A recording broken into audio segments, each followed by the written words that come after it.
Let's call to order the regular meeting of the Eastpointe City Council on Tuesday, March 5th at 7 p.m. Please rise for the invocation given by Councilwoman Lucido. Remain standing for the Pledge of Allegiance. Dear God, we begin by thanking you for all the blessings you have given us. We ask that civility and respect continue to be the rule of our council meetings, even as we discourse turns uglier in our municipalities, in our state, and across the nation. Let us be the forefront in understanding that by working together, sharing different points of view, and doing whatever is best for our residents, we'll continue to keep Eastpointe as the template that other cities aspire to be. It is in your name we pray. Amen. I pledge allegiance to the flag of the United States of America and to the republic for which it stands, one nation, under God, indivisible, with liberty and justice for all. Please call the roll. Councilmember DeMonico? Here. Councilmember Lucido? Here. Councilmember Kleinfeld? Here. Councilmember Owens? Here. Mayor Pixley? Here. So for the approval of the agenda, I'd like to add as the last item under new business, so that would be J, a discussion on the commissions and board appointments. And then our attorney, Mr. Albright, has said that there won't be any discussion for the pending litigation with the DOJ. That's correct. Madam Mayor, I'd also like to, the consideration for purchase of lease of real property, given the nature of it, I'd like to just move that to the end of new business, because I think we could discuss that in open session. So that would be K.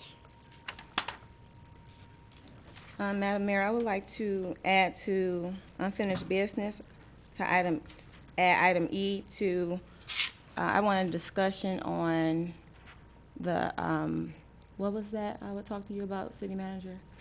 The hiring of a personnel director. I want to put that back because I know we discussed it before. I want to discuss it again today. It's item E, discussion of personnel director. Do you have any background material on that? Only what the city manager gave us, but the discussion is based upon things that I've seen and the reasons why I believe we should probably think about getting one. Okay. If we want to discuss it tonight, that's fine. But I was wondering if maybe we should try to do another special meeting before one of our council meetings, just to discuss personnel changes. Because I think this is going to be a long discussion. I don't think it's gonna be a long discussion. Okay. Just telling my part about why we should have one. I think last time we already discussed why we shouldn't, but I want to just point out some reasons why we should and have you guys think about it. No, yeah, and that's fine. Yeah. Well, I'll make a motion to approve the agenda with all of those changes. Support. Move and support it. Please call the roll. Councilmember Kleinfeld? Yes. Councilmember Lucido? Yes. Councilmember Owens? Yes. Mayor Pixley? Yes. Councilmember DeMonico? Yes. With that, we'll open to the first hearing of the public. Does anyone wish to be heard? Mr. Truesdale? Good evening, Madam Mayor, esteemed council members and city officials. My name is Alex Truesdale. I live at 15570 Crescentwood. And here to make a request. The new crosswalk across from City Hall, if you're heading west on 9 Mile towards Gratiot, you cannot see it. So I'm just waiting for somebody to run right into that crosswalk. So my simple request is for public safety to put a reflector strip or a light on that, because it will be a safety issue, if not now, certainly in the near future. Also, I understand that the discussion on the soliciting on the streets has been tabled till next month. Is that correct? No, till the end of this month. End of We'll this put it month. on the agenda. Just a reminder, Palm Sunday is coming up, and it's April 12th, 13th, and 14th. And we hope to have resolution by that, because a lot of charities and a lot of mentally impaired children and adults are counting us to raise money. So please hope you'll consider that, and thank you for your time. Thank you, sir. Anyone else wish to be heard? Mr. Creech?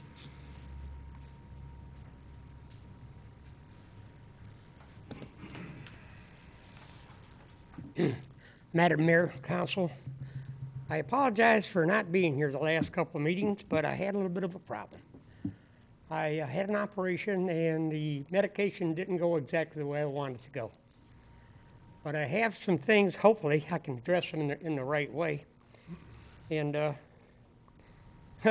many of them pertain to our parks, and many of them pertain to our minutes, our meetings, our parks, and everything.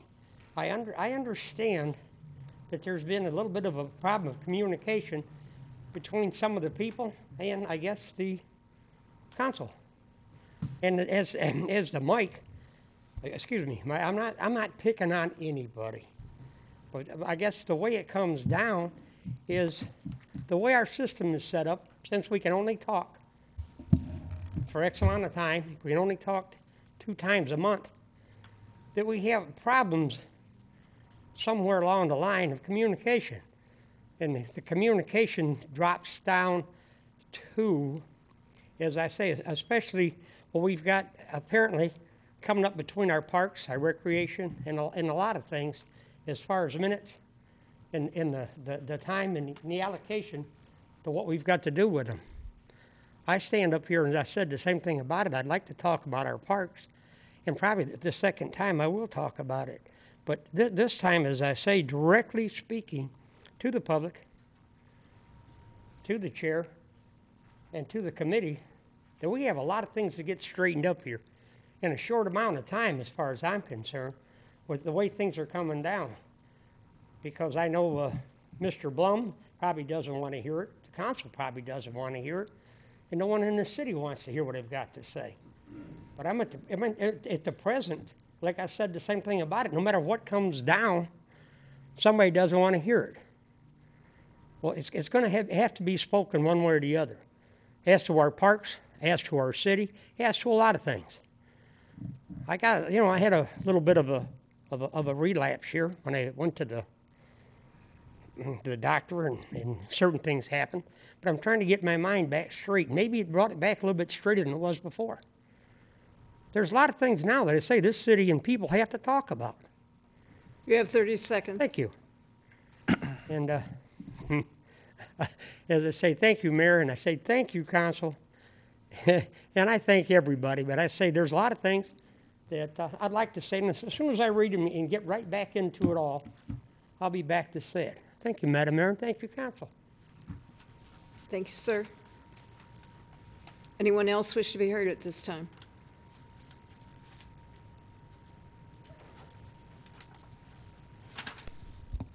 Karen Morajan, Eastpointe resident. So you guys seem to go back and forth, even though you're supposed to be following Sturgis. You make a lot of references to Robert's Rules of Order, and once again, you have failed to put the petting zoo discussion back on the agenda, which should have been back on the agenda January 15th of this year. And so I'm looking at, under Sturgis, motion to postpone to a certain time if you're going to claim to follow Sturgis. The purpose of that is to delay further consideration of a pending main motion until a stated time. Yet you're not giving any explanation whatsoever to the public as to why you haven't put this back on the agenda. And you need to understand that you're not going to treat us like we're mushrooms and put us in a dark room and feed us a bunch of BS and think we're going to go along with all of this. And when you screw up, we're going to hold you accountable, and we're going to remind you repeatedly until you correct it. And for any of you to sit there and say You don't want to see any of the animals harmed, but yet you fail to take any action to ban these petting zoos when you have been fully informed since last August of all of the neglect that occurred with these animals and how it puts the public at risk with the transmission of zoonotic diseases. And let me make this perfectly clear. Those animals, it doesn't matter if they've been vaccinated, that is no guarantee people are not going to get sick, that they're not going to contract these zoonotic diseases. That happened at the Fowlerville County Fair last summer. And yes, those animals were vaccinated, and yes, people got sick. So for you to sit there and minimize and rationalize and justify animal neglect and not care about harming the animals and harming the public, you got no business retaining these seats. And it's an election year. You guys aren't going to have a slam dunk election. I promise you that. Thank you. Anyone else wish to speak at this time? Anyone else wish to be heard? First hearing of the public is closed. We move on to approval of the minutes, and we have 4 items. The first one is the show cause hearing of February the 5th. Do we have a motion, please? Madam Mayor, I motion to approve the minutes of the show cause hearing on February 5th, 2019. Support. Move to support. Any corrections? Please call the roll. Councilmember Lucido? Yes. Councilmember Owens? Yes. Councilmember Kleinfeld? Yes. Mayor Pixley? Yes. Councilmember DeMonico? Yes. The next item is the regular meeting of February the 19th. Madam Mayor, I motion to approve the regular meeting minutes of February 19th, 2019. Support. Move to support. Please call the roll. Councilmember Lucido? Yes. Councilmember Owens? Yes. Mayor Pixley? Yes. Councilmember DeMonico? Yes. Councilmember Kleinfeld? Yes. The next one is the special meeting of February the 20th, 2019. Madam Mayor, I motion to approve the special meeting minutes of February 20th, 2019. Support. Move to support. Please call the roll. Councilmember Lucido? Yes. Councilmember Owens? Yes. Mayor Pixley? Yes. Councilmember DeMonico? Yes. Councilmember Kleinfeld? Yes. And the last one is the joint school board meeting, and that was on February the 20th, 2019. Madam Mayor, I motion to approve the joint school board meeting minutes of February 20th, 2019. Support. Move to support. Please call the roll. Councilmember Lucido? Yes. Councilmember Owens? Yes. Councilmember DeMonico? Yes. Councilmember Kleinfeld? Yes. Mayor Pixley? Yes. We have no scheduled hearings for tonight. We have a number of items under unfinished business. The first one is the bid award to purchase the bullet-resistant glass at the police department. Madam Mayor, I'll make a motion to award the bid to replace the bullet-resistant glass at the police department to Total Security Solutions in the amount of $13,162. Support. Move to support it. Please call the roll. Councilmember Kleinfeld? Yes. Councilmember Lucido? Yes. Councilmember Owens? Yes. Mayor Pixley? Yes. Councilmember DeMonico? Yes. Our next item is approval of the fleet replacement program. We have a motion. Yes, Madam Mayor, I motion that the Eastpointe City Council waives the bid requirements under Section 2-548 of the Code of Ordinances and approves the conceptual light truck and car vehicle replacement plan as presented by Enterprise. We have support. Would you like to discuss it further? Well, I've had discussions with the deputy director about it. He has used it in the past, practices with other cities. I've talked to the city manager about it personally, so I see that it saves us a lot of money. It's something new to the city, that we need something that saves us more money, and this is the next plan to do that. So if you guys need to sit down more and learn more about these things, then we can do a session about it. But I think going forward, we need to focus on how to bring more money into the city and save more money, because we still have a pension deficit, and we need to find ways to fund that. And I think this is one way to help do that. So Yeah, I think there's two main things for me before I'd be able to vote on this. One, I think, is the maintenance question. It sounds like we have a lot of questions ourselves about how much we are spending on maintenance. And since patrol vehicles we'd be responsible for, I think we need to figure out a better idea of how much we do spend on those compared to other cars so that we do actually know how much we're saving, if we're saving anything. And then also, I think just the second reason is just it's concerning to me that we wouldn't technically own any vehicles then. That just is a scary concept to me, just in general. I'd like to have a special meeting perhaps before our next meeting. We don't have another show cause hearing, right? No, Madam Mayor. Nothing scheduled in the near future. Because I did get that magazine, The Municipal, and it talked about the experiences of multiple cities. And I'm sorry I just got that, but I'd like to get some copies of those and put them out for everybody. So in the meantime, you can read pros and cons from other cities across the country. I have no objection to that. I do think we need more information. The additional thing that I had concerned about was the bidding requirement, and that article might shed some light on other vendors that might exist. I do think before we have another discussion, though, there was several points we talked about last time that we need more information on. I know that I asked about the amount of fuel, gallons-wise, that we purchase, how much it costs to outfit the police cars with all, the lights and all that stuff. Regarding maintenance, I would need to see a breakdown of what the maintenance costs were and what vehicles they related to.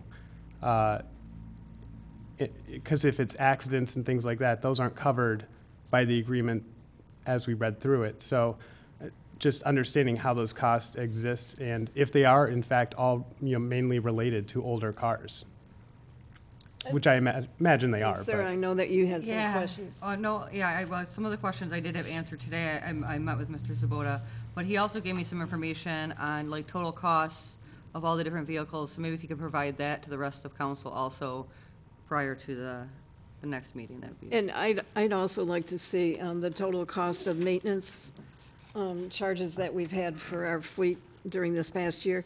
And I'd like to see a total of, I remember that at one time we did get a list of all the vehicles we had in our motor fleet. I'd like to see that and perhaps some breakdown of the expenses that we've had so that we can do some comparison. So would you be willing to come at 6 o'clock on the 26th for a meeting previous to the council meeting? I can do that. I think so. I don't have my calendar on me, but I'm gonna just go say yes for right now, so. Madam Mayor, if I may, Mr. Conway is in the audience today, so if anyone does have any questions that you believe he may be able to answer today, I believe he is prepared to answer those questions, so it could be one less question for the next meeting or giving you food for thought for the next meeting. So I guess, Mr. Conway, we need to ask you if you would be available on the 26th as well. For you guys, anything.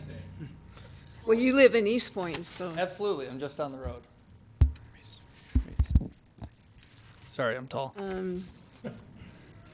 Does anyone have any specific questions for him, or can we just, if we have more questions, can we just send them to Mr. Sabota and then he can send them to you? Absolutely, yeah. So you guys should have all of my contact information. If you need anything from me, you can reach out to me or through Mr. Sabota, of course. Me and him talk on a daily basis, so be more. Well, how you doing tonight? I'm doing fantastic. It's Fat Tuesday. It's one of my favorite Yeah, days. I had two already, so don't bring that up again. What I asked Mr. Sabota was about you selling vehicles that we don't own. So I looked at that as a plus, because I was like, how do you sell a vehicle, give us money for it, we don't own it, and we're leasing it? Yeah. So I don't know if you guys thought about that. Yeah, sure. I'm prepared to handle that.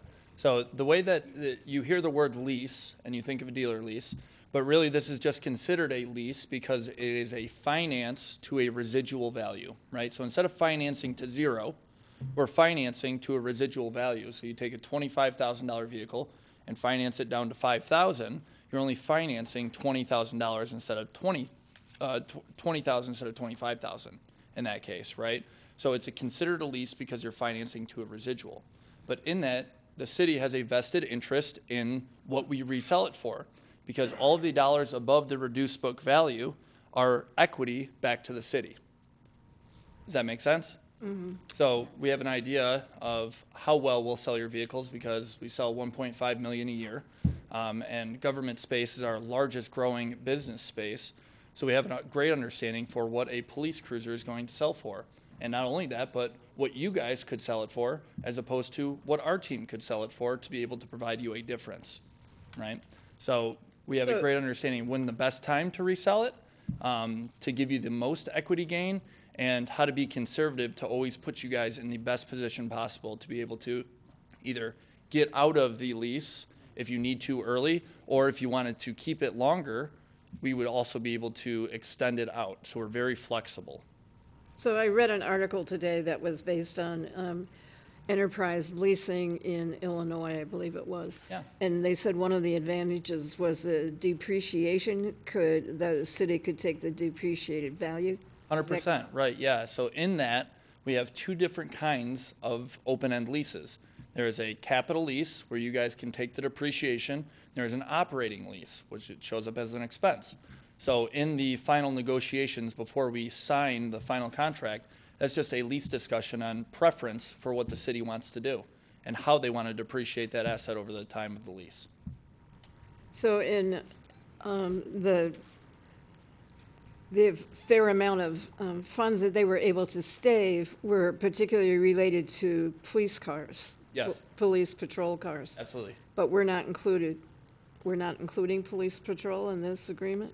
Yes, we are. We are including police patrol. Actually, I think that is the urging order of business with this. Otherwise, it would be okay to table it for a little bit and get a ton of information. I think the city is in a position where they need to rotate more vehicles more frequently, and the funds that we have available to do that don't match, right? So your options are either finance to get more vehicles out or go to a lease program to where you have a set time where you're planning on getting rid of something where we can then roll the equity to lower future spend.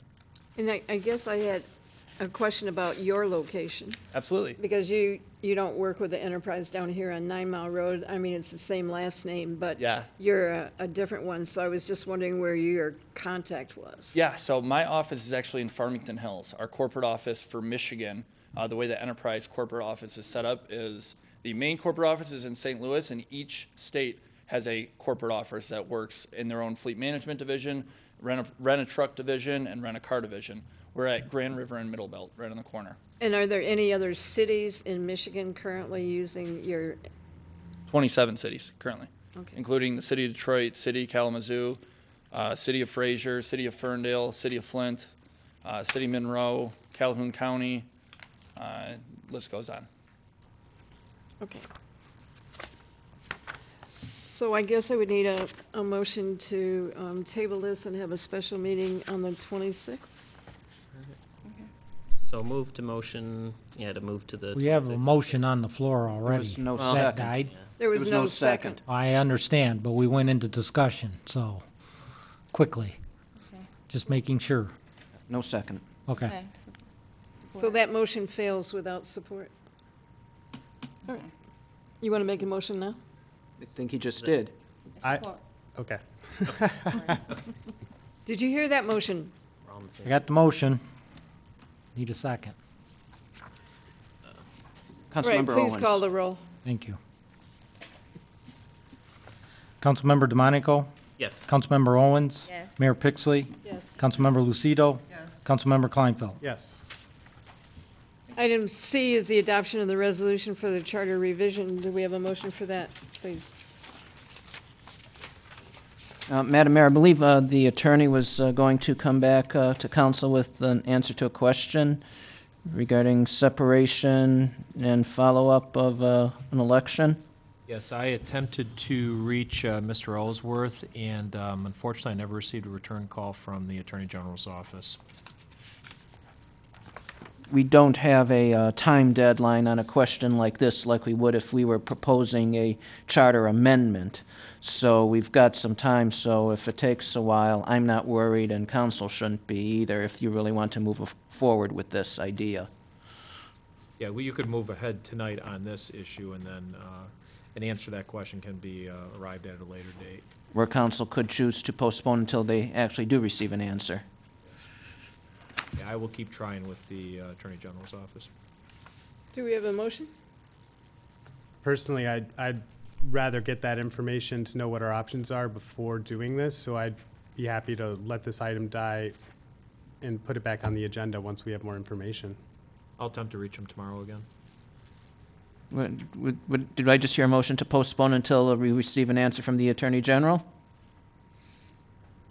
Sure. I mean, I was just I gonna let asked it for a die, motion, and I think he was saying that he doesn't want to make a motion. Oh. Is that correct? Tabled indefinitely, essentially. I'm sorry? It's just Table it. tabled indefinitely, essentially. I was just looking for a way to officially remove this from the agenda. All right, so we have a motion to table it indefinitely. That'd do what you're Support. saying then, Joseph, right? Well, actually, I was saying the definite time would be until such time that we receive the information from the AG's office. Well, yeah. Then we'd review it. That's We'll just do indefinite. indefinitely, and you supported that? All right, do we have support for the indefinite motion? Support? Okay, I please had call you the as roll on motion. that. Am I giving the motion back to him? That's why I was hesitant to say support. I wasn't sure if it was my motion. Councilmember DeMonico, Yes. Councilmember Kleinfeld, Yes. Mayor Pixley, Yes. Councilmember Lucido, Yes. Councilmember Owens. Yes. So council, the next item is a commission appointment to the elected officers compensation commission, the mayor's appointment. And I spoke to Jerry Vandeviver, who you all know really well, I think, right? And he's coming in tomorrow morning to fill out the application, but he said that he would be willing to serve on that commission. So I would like to nominate him for it. I'll support that. Okay, so mayor's appointing, Councilman DeMonico is making a motion to approve the appointment. Correct. And I'll support. Please call the roll. Councilmember DeMonico, Yes. Councilmember Lucido, Yes. Councilmember Kleinfeld, Yes. Councilmember Owens, Yes. Mayor Pixley. Yes. Reports from administration, we'll start with our city manager, Mr. Smoak. Madam Mayor, you did add E, I believe, the personnel director discussion that Councilmember Owens I wanted thought to we were discuss. adding it on here, under new business. Unfinished. We have it under unfinished. I have a E as unfinished. I'm finished.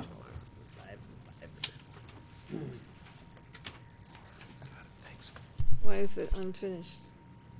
Because we talked about it before at a special meeting. All right. Okay, I want to bring back the subject of the personnel director. I know we had a special meeting about it, and I know, it was some time before city manager was hired. I know, Mr. DeMonico, you wanted a HR director, correct? Yes. So I think it kind of coincides with what he was asking for. And the reason I came back and thought about it as I was going through some paperwork and things like that and having to, we had a 2.5 hour discussion It was about yesterday. a 2-hour.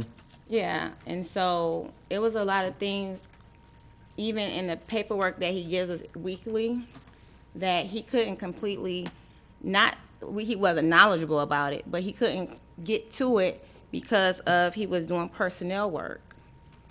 And I think that's why the last city manager got a supervisor, because of the extension of the work. And I think some of the work that Mr. Sabota is required to do, he can't efficiently do it on a timely basis because he doesn't have the help he needs.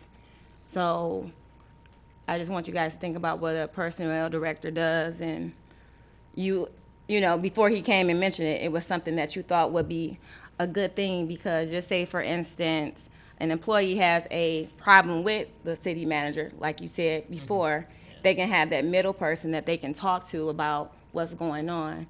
And then the classifications of different employees and things like that, they can have that person to go to. So I was just thinking about creating that position that he talked about would be an asset to the city. Because at first, when we talked to him on a special meeting, we were talking about, well, yeah, this is the, what he applied for and things like that, and this is what we pay him for. That is true. But coming into the city of Eastpointe, he probably didn't know that it was a lot of things that was not in place or organized, and that can be a lot of things, that could be a lot on a person coming into a job, reorganizing the whole city, and that would put him further back on what we actually paid him for. So I just want us to, as we gonna move forward with the city of Eastpointe, we need to have different things in place to help us move forward.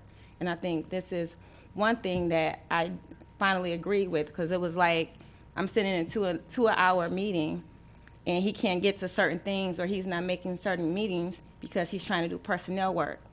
Then he has the city clerk work. Then he has the city manager job. So yes, we paid him for that. That's what he applied for. But coming in, these things were not organized. So if you have somebody coming in, reorganizing something that he can't find certain things, do certain things, then that's putting us behind. So I just want you guys to pretty much rethink the position so that we can move forward, and it's gonna move the city forward, open that position too. So that's why I want to bring it back up, because I was like in this meeting, like, why aren't you doing this? What's going on with this? And I know he give us weekly updates, but we give it weekly updates, but he can't get to them because he's doing personnel work. So that means he's gonna be behind in certain things that we asked him to do because he's doing another job. So I think we should try to think about hiring a personnel director to do personnel and HR duties, which we talked about even before we hired him. So Yeah, I'd be happy to see it as part of the proposed budget, for sure. Yeah, I'm fine with seeing it in the proposed budget for sure.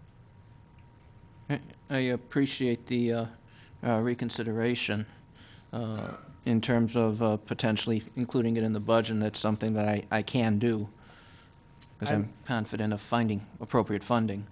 I'm okay with having a discussion on it going into budget. I want to have that discussion on all staffing. I'm still in the position where I'm not inclined to want to approve another director, especially if we're looking at separating the clerk duties.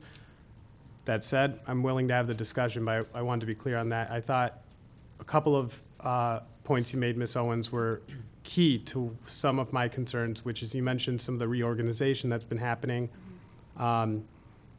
And I think part of this is going to be related to when we do a review of Mr. Sabota and we talk about what priorities we want to see, and possibly talk about like what we would expect to be delegated, because I kind of think all that ties into whether or not this position's merited for a full-time or even in a director capacity. So I'm not sure if we're planning on doing that soon, but for me, that rolls into. I would also be interested in seeing something a little bit more specific when it comes to, because I know that a lot of our department heads have more than one job, and a breakdown of what each of them do and how you see it moving forward in the future. Because I know that you've already changed a couple of things around, just to kind of get an idea on where we're at now and what you see. I can understand what you guys are saying. I think most of the stuff that he said was something that we already talked about before you were even hired. Because I talked about separating the city clerk position. That was a year, last year, and everybody thought I was crazy for saying that. But it only makes sense when he said it again. And then Mr. DeMonico thought about having an HR director, which makes sense. So him saying it makes a lot of sense, but it didn't make sense because this is what you were hired to do. But if those things were already in place, then he will just be, tagging from what he already has. But if you don't have anything set in place, you're starting a process from scratch. So we're hiring people to start things that we didn't even have in place, and that's a lot. So I just want you guys to think about that. And then what Ms. Lucido said about the other duties, we have directors doing more than one job. Just look into that. So thank you guys for reconsidering that. I think we need to take advantage of the other department heads that are currently here, because we currently have 2 people in finance, so it would seem to me that Mr. Sabota doesn't need to be that much involved in finance. And also, I think that we have an assistant city manager who has also worked in HR and assisted with HR for a long time. So I think that that person can also be utilized for a great deal of that stuff. So, and as far as the clerk, we have a deputy clerk as well. So, and then I think you have to look at the job description and what's entitled in the charter, and if you're going to change the charter, then it needs to be included. And the other thing is, we have a budget that will go until June 30th. So unless something comes up that you can change and modify all those other positions, then I don't think that there's room for changing the position that we hired the person to do, because that did include being the city clerk as well as overseeing the personnel. So that doesn't mean that he has to do all of it, because he's got department heads that are also have been working with personnel for a long time. All of our department heads have been here for a long, long time. I understand that, Madam Mayor, but even moving forward, I know the past is the past, but moving forward, things change. And so in order for us to change as a city, we might have to open new positions to be a better city. Well, we need to really look at it when we're due budget. And our budget is so far behind right now, we really need to move and jackstart that, because the department heads just got their information related to it. They're just now beginning to meet. Usually we do our capital improvements starting in January. We don't have that. We don't have any of the other budget. And we've only got another meeting before we usually start discussing the budget in April. And the reason he can't get to that is because he's doing personnel work. But he doesn't need to do that, because forever more, Randy has worked with the department heads, and Randy Blum has worked with the finance to bring it all together. So unless he changes the budget format, then we have people that have been working on that for a long time that know how to put it together. Is there a plan for capital improvement? Actually, that's my manager's report. Okay. All right. But usually we have that meeting in January, so we are way, way behind. So let's go on, and unless you have anything else to say, No, Madam Mayor. then let's Thank you. move on to reports from administration. We'll start with Mr. Sabota. Well, in terms of my report, during the month of March, as much as possible, I will be dedicated solely to budget preparation, because that is the main responsibility of the city manager. One of the things that we had tried to do prior to budget development was to implement the new chart of accounts, because my goal was to develop a 2-year budget, and if you're going to develop a 2-year budget when we're going to need the new chart of accounts, you might as well develop it according to the new chart of accounts. We have our act together. We're ready to implement the new chart of accounts. Unfortunately, in order for this to happen, we need the technical assistance of BS&A. And apparently there are several communities before us that also had the same idea, so we have a rather significant wait before they will be able to technically do what needs to be done to reflect the new chart of accounts in our general ledger, which in turn had an impact on how we are going to be preparing and presenting the budget. So therefore, we will not be preparing a 2-year budget as I had promised and hoped, because I'm not preparing a budget under an old chart of accounts and then having to revise another one under a new chart of accounts. We're trying to do this efficiently. Also, I had believed that I would be able to increase the number of programs that are presented in the budget document so that we have a better idea of how much various programs cost. Since the new chart of accounts was going to account for some of those programs, I will not be able to break out everything as I had planned, so we'll be able to break out a few, but not as many. So we're sort of moving in that direction, but it's not where I would like it to be. So the budget format that you will see will pretty much be the same presentation as last year with some minor modifications. Regarding capital improvement, under state law, the Planning Commission is the recommending body to the City Council for the capital improvement plan, just like it is for the zoning amendments. So we are in the process of preparing the capital improvement plan that will be presented to the Planning Commission at their April meeting for review, and then, of course, that will be transmitted to the City Council, which in turn is incorporated in the budget document. But it is the Planning Commission under state law, which was recently adopted or amended a few years ago, that has the authority over the capital improvement plan for recommendation purposes. Mr. Svoboda, can I jump in real quick? Yes. Is Partners in AEW going to be at that Planning Commission meeting then? We have not yet decided who is going to be there and where. We are in the process of obtaining the data to put the document together. And based on the level of detail that is being presented and the data that's being requested, we'll determine whether or not we're going to need some additional assistance at that particular meeting. So when is the planning commission, because it looked to me like the planning commission agenda for this month is packed full, and they may even have to delay something. So this means in April, they're going to sit down and talk about developing a capital improvement plan? I wouldn't call it developing, Madam Mayor. I think it would be more of a modification because the main programs have already been identified in the present plan. There are going to be some modifications, I think maybe one or two new programs. By who? Who did that? Who did what? Who developed the plan or the program that you currently have that you're going to be presenting to the Planning Commission? I'm assuming this is what was presented to City Council last year and approved because it appeared in the budget document.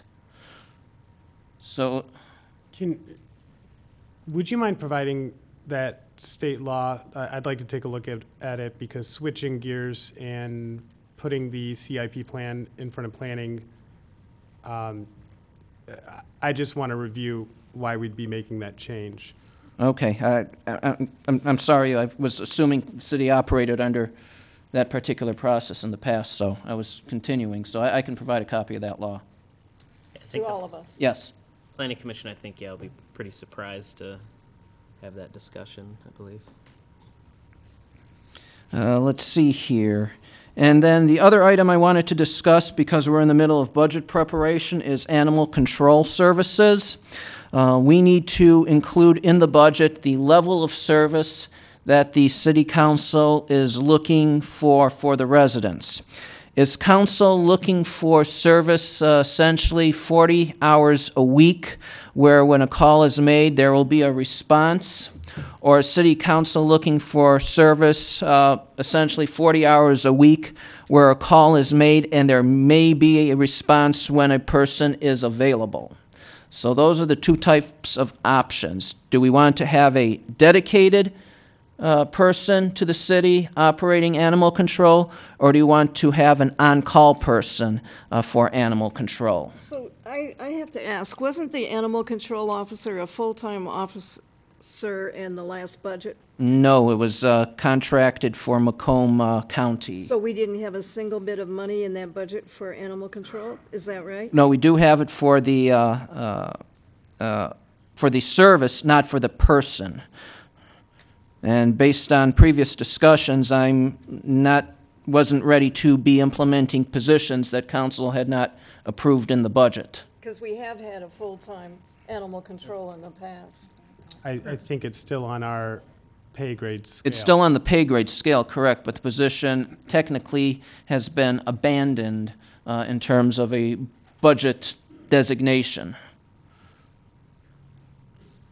So what is the monetary difference between what was in our last budget, or the current budget, and full-time then?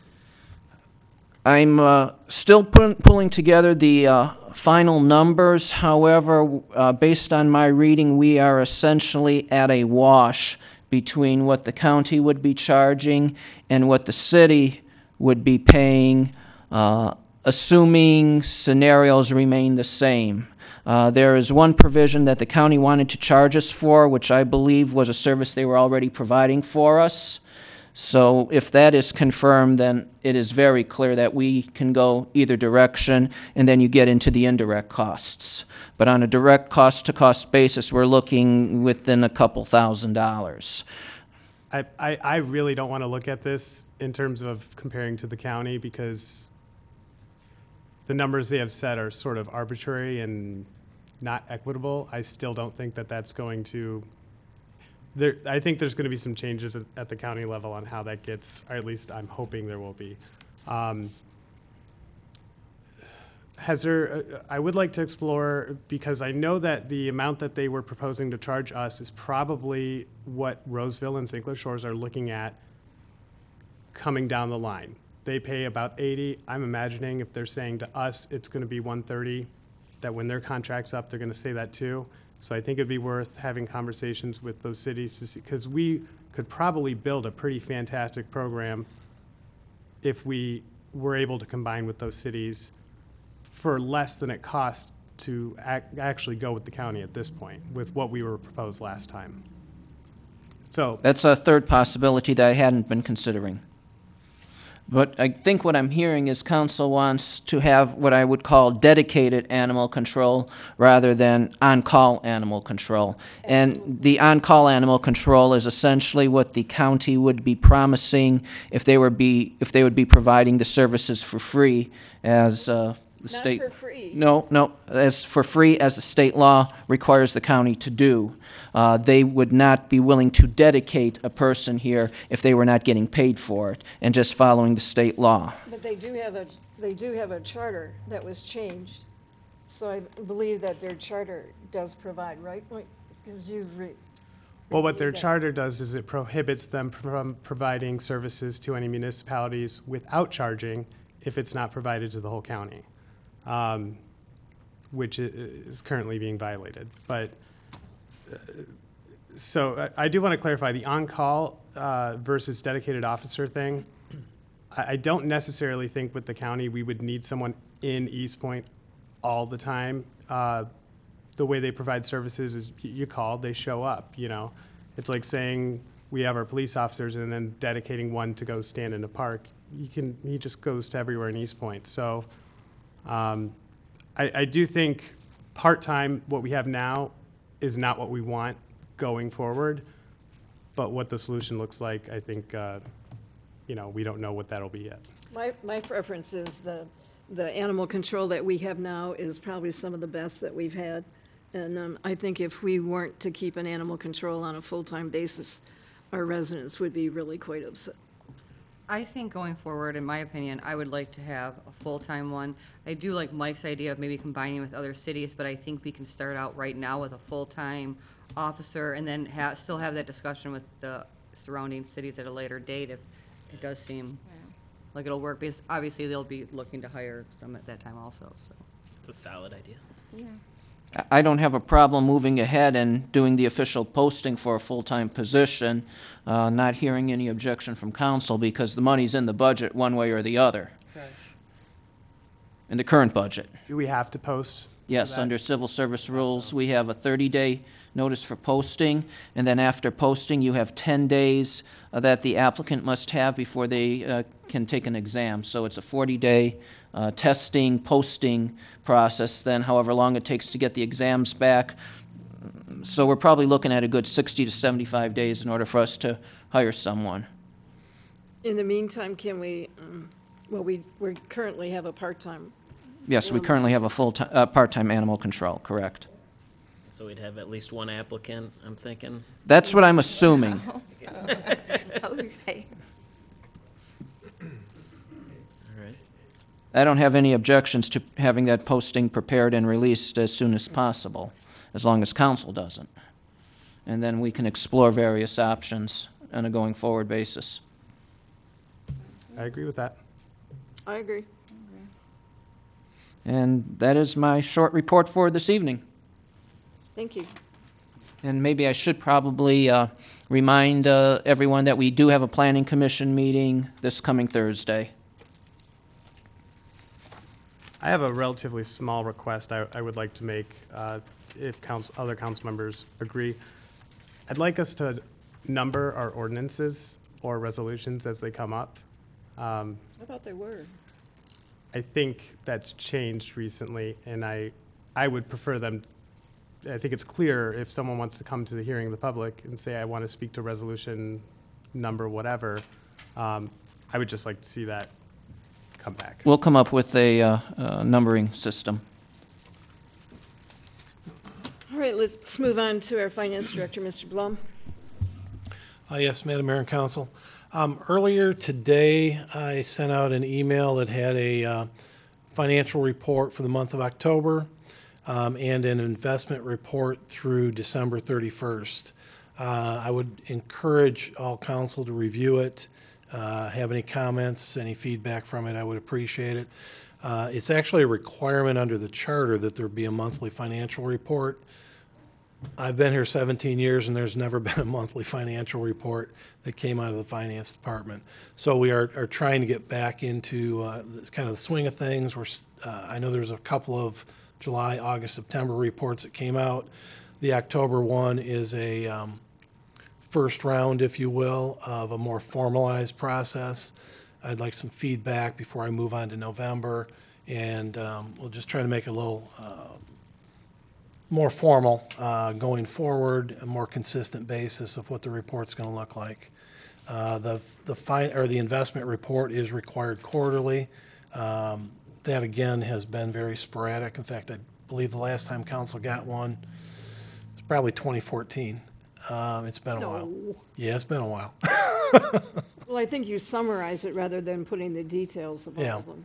But again, yeah, take a look at that investment report, see if it's too much information, if you want me to skinny it down a little bit further, because that was I believe, a 39-page report with all the detail. You know what I'd like to see is how you used to, I think you did it on either a quarterly basis or a semi-annual basis, where you would make the suggested amendments per departments, I believe it was.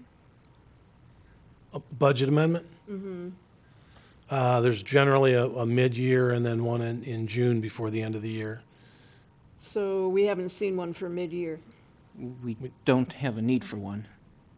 Why? We're operating under budget, so there's no need for any budget amendments. So are we shifting money in line items, or? Yes, and we've got the authority to do that under the ordinance that was adopted by council. As long as we stay within the functions as council has approved, then we are not required to obtain a formal budget amendment. And that should also be noted in the financial report. The general fund is presented by function. The rest of the funds are adopted by funds, so you're just given the whole thing. But the general fund has been crafted to show it by the way the budget's been adopted. And this is actually the first time we've been able to present a financial report in the manner that the budget's been adopted, so you can compare apples to apples. And then in turn, for public purposes, when the public sees this financial report and wants to compare it to the audit at the appropriate time, they'll be able to compare the financial report to the budget to the audit. So we're going straight comparison along the way. Any questions for Mr. Blum? Just one. I still think we need to have a discussion on what our budget format will be going forward. Because I would prefer amendments be needed in some circumstances, but I think we need to have a discussion on what level of, how much we would tighten up that budget. I don't know whether I like the idea of shifting from one line item to another item, but if that's what it's allowed, because I think when we do the budget, we're pretty careful about that, and so it would give us a better idea of what's happening and where the funds are being spent or overspent. All right, let's move on to our attorney. Thank you, Madam Mayor, members of council. Last week, Ms. Van Haren and I had a telephone conference with the city planner to discuss preparation for this Thursday's Planning Commission meeting with regard to medical marijuana facilities. After that telephone conference, and using the Mount Clemens ordinance and the Harrison Township ordinance as models, I drafted two proposed ordinances, one which would fit possibly under the city's article under business licensing. The other proposed ordinance would actually fit under the city ordinance under the article involving building regulations. And a third proposed zoning ordinance, which would fit under the city's zoning ordinance. Those ordinances have been forwarded to Ms. Van Heeren. I believe they also have been distributed to the Planning Commission members, and those ordinances will then be up for discussion at this Thursday's Planning Commission meeting. In our monthly status report, I also referenced that at the time that I drafted that status report that I had not received the transcripts regarding the dangerous building hearings from February 18th and the show cause hearings from February 19th.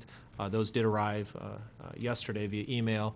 My assistant has forwarded those to city administration, and I will be getting out letters and including those transcripts as attachments to the owners on each of those properties by the end of this week.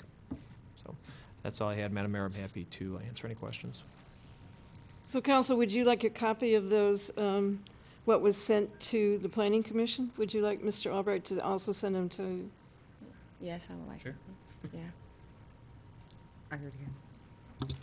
I think I'd like to see them, so when you watch the meeting, at least I know what they're talking about. You'll receive them tonight. Thank you. You're welcome. Anything else for Mr. Albright? Let's move into new business, and the first item is the extension of the special land use approval for Aaron Park. And I believe you're right here, ready to answer any questions that we might have. Maybe you could come forward and just tell us why it's necessary to do this? Absolutely. Good evening, Madam Mayor, council members. I'm CJ Felton. I'm Director of Real Estate Development for Community Housing Network. Mr. Spoda, it's good to see you. We did some good work together in Pontiac, and we're Yes, looking it's been a while. looking forward to continuing that here. We were first in front of you, I think, on this development about 2 years ago with a special land use request that was approved by the Planning Commission to develop Aaron Park, which is a 52, actually 26 duplexes built on the site of the Deerfield School. We had your approval at that time and have subsequently submitted this project to the Michigan State Housing Development Authority multiple times. Each time it has scored closer to being funded. And in fact, in the October round, it was 1 point shy of being funded. The good news is we were close enough on the last application that MISTA helped us through a technical review of the application and identified some additional opportunities for scoring, which coincidentally are going to follow next on the agenda. So we're going to submit this again on April 1st. We are quite confident that we have, we've got this project in line to be funded, go forward, in which case, if everything happens as we hope, we would be able to break ground probably around Halloween.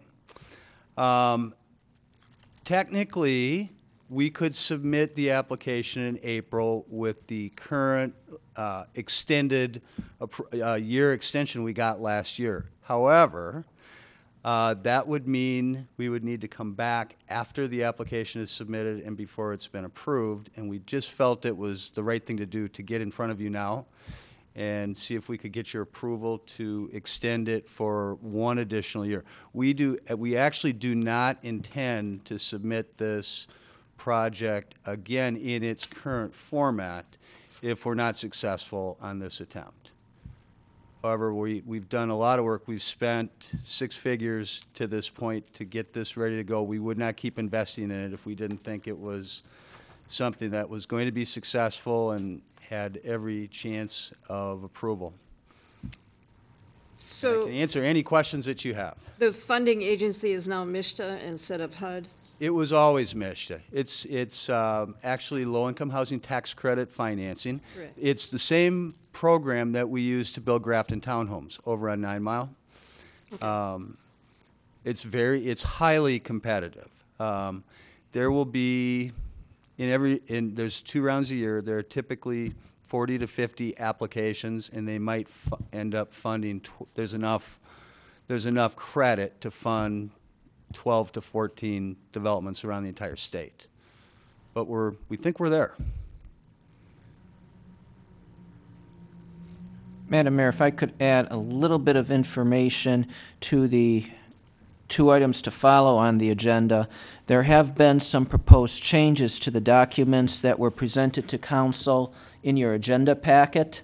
Those were handed to me just before the council meeting, and I do not believe it's fair to present this to council because of the changes on the last minute, at least have our city attorney review them. So for the next 2 items, and I don't think we're going to have any objection to postpone consideration until our next meeting, which will be March 26th, to formalize the changes. But today, I don't see any reason why we wouldn't be able to approve the extension of the special land use.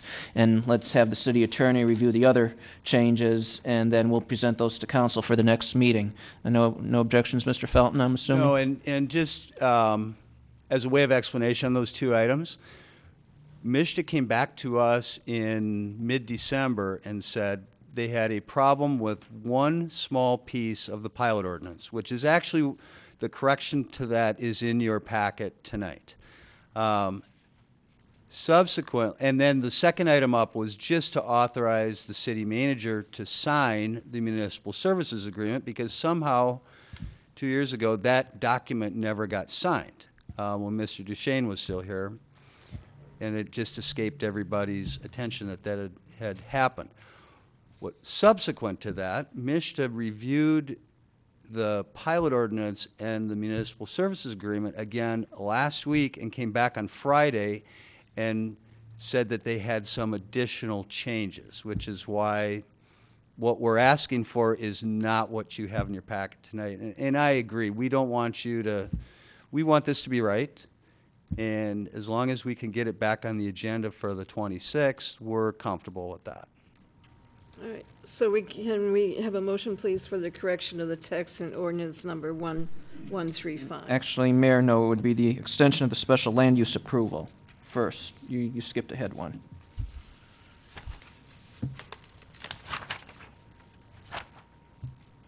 One page back again. That's what I asked. Nope, flip back. Keep going. There it is. Nope, flip the page. Well, can you just briefly review these changes while you're here? I can. The primary change that initially brought this back in front of you was that there was a section 12 in here which referenced any changes that the city might want to make had to be approved by the county or HUD. And the county and HUD don't have any say over that. It's MISTA.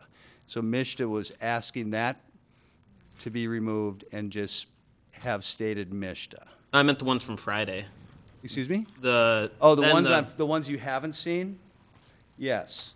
There were references in here to what they call moderate and low-income persons and families, and that was not defined in the definition.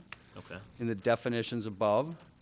There was a section in here on attorney fee reimbursement, that the sponsor, being shall reimburse city for attorney's fees incurred by city in preparation and negotiation of the ordinance for the municipal ordinance or municipal service agreement and or enforcing the ordinance or municipal service agreement as a result of sponsor's default. And they do not allow that language in their pilots.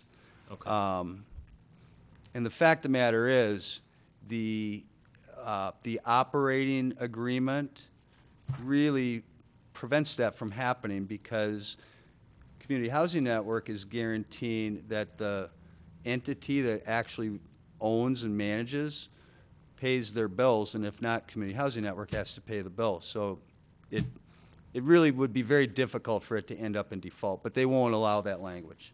Okay. And then really, the rest of it was renumbering the rest of the ordinance after removing that particular section. I think that was, there was one other point in section 6 where it designated the authority, and that was not defined in terms, and MISHA wants they want MISH to put in there instead of the authority. So it's other than deleting that one section on attorney's fees, it's really just, it's housekeeping. Yeah. Yeah, I was just curious. Thank you. Rich, I know it's jumping ahead a little bit, but in regards to that, I think that has to be passed as an ordinance. The way we have it in our agenda is correcting the language in our ordinance. I think it should probably go through scheduled for first and second reading. Are you referring to ordinance number 1132? 35. It's 1135, I believe. And Counselor, I know we had discussed this over the weekend. However, there's new information here that shows that we're actually deleting a section now, so I think council member is correct. When I heard that, I'm thinking to myself, I think we're going to have to do two readings or an emergency ordinance. Can we wait till the first meeting in April? That will be problematic for our application. So we would need an emergency meeting then. Why don't we could do first reading today and just make the changes on the second reading, right? Or If council's comfortable voting on something that they don't have in front of them. I do have copies. well, no, I'm saying we could just introduce what's here. You can always make amendments on a second reading, right? So we can then make these amendments, so we don't have to do like an emergency ordinance, right? Does We didn't everyone post it. understand what I'm saying? Emergency meeting. Or, yeah, emergency meeting or anything, yeah. I'd prefer not to, just because we don't have an actual ordinance in our packet. I don't imagine any members of the public will come and speak to it, but just as a matter of practice. Okay. What date are you, this has to be in by April 1? April 1st. Mr. Sabota, is there any reason to have a special meeting on any other topics next week?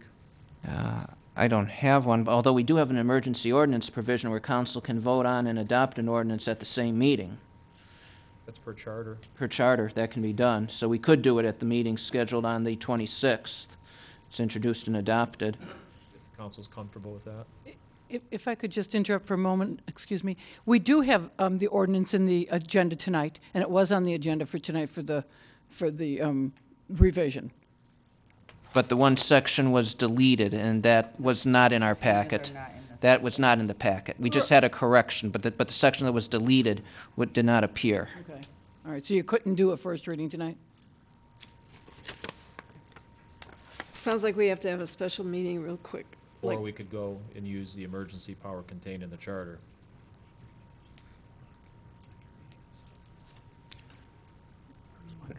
You have to post a hearing as well. Not for an emergency. For an emergency. That would be waived. Well, that's why I wasn't sure if we could do a first reading tonight, because we haven't posted. Correct? Sounds like the council wants to have two readings rather than use the emergency power, so we can just have a special meeting at some point in the future. How about like next week?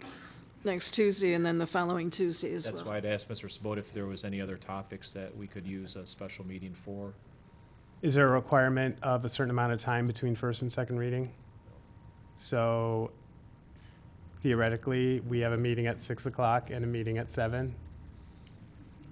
That'd be one way to do it. We are having a special meeting at 6. On the We don't have to come 26th? back And the to 26th. I would nights. propose adding this item to the 6 o'clock meeting as well. Go. And I guess, yeah, I just personally, because I didn't like the emergency ordinance before, because it was just only discussed, it was only gonna be discussed at the one meeting. We essentially discussed it, and he reviewed, obviously we don't have the exact language, so I feel better that the, All right, residents so- will hear that. I guess we can go ahead and do the, accept the planning commission recommendation to approve the extension. So I would entertain a motion for that. Madam Mayor, I motion to accept the Planning Commission's recommendation to approve the extension of the special land use for Aaron Park from May 15th, 2019 through May 15th, 2020. Support. Move with support, please call the roll. Councilmember Lucido? Yes. Councilmember Kleinfeld? Yes. Councilmember Owens? Yes. Mayor Pixley? Yes. Councilmember DeMonico? Yes. So, the next one would have to wait because that's the one that has the correction, so it would have to wait to our 2 meetings on the 26th. Yes, and I want to thank you. We struggle with Mich on a regular basis, and but they have the power, and they decide what they want to approve and what they don't. And I recognize it's putting a little burden on the city, and I thank you very much for being willing to work with us on it. So we would need 2 motions then for the next 2 documents. Madam Mayor, I'll make a motion to table the municipal services agreement matter until our regular meeting on the 26th. Moved and supported. Support. Owens. Please call the roll. Councilmember Kleinfeld? Yes. Councilmember Owens? Yes. Mayor Pixley? Yes. Councilmember DeMonico? Yes. Councilmember Lucido? Yes. And then also the last one.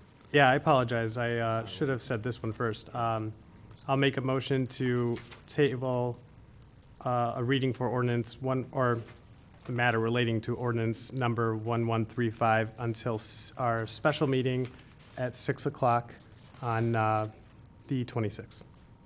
Support. Please call the roll. Councilmember Kleinfeld? Yes. Councilmember DeMonico? Yes. Councilmember Owens? Yes. Mayor Pixley? Yes. Councilmember Lucido? Yes. Thank you very much. We'll see you in 3 weeks. Thank you. The next item is the commission appointment to the Zoning Board of Appeals, and we have a number of them for renewals.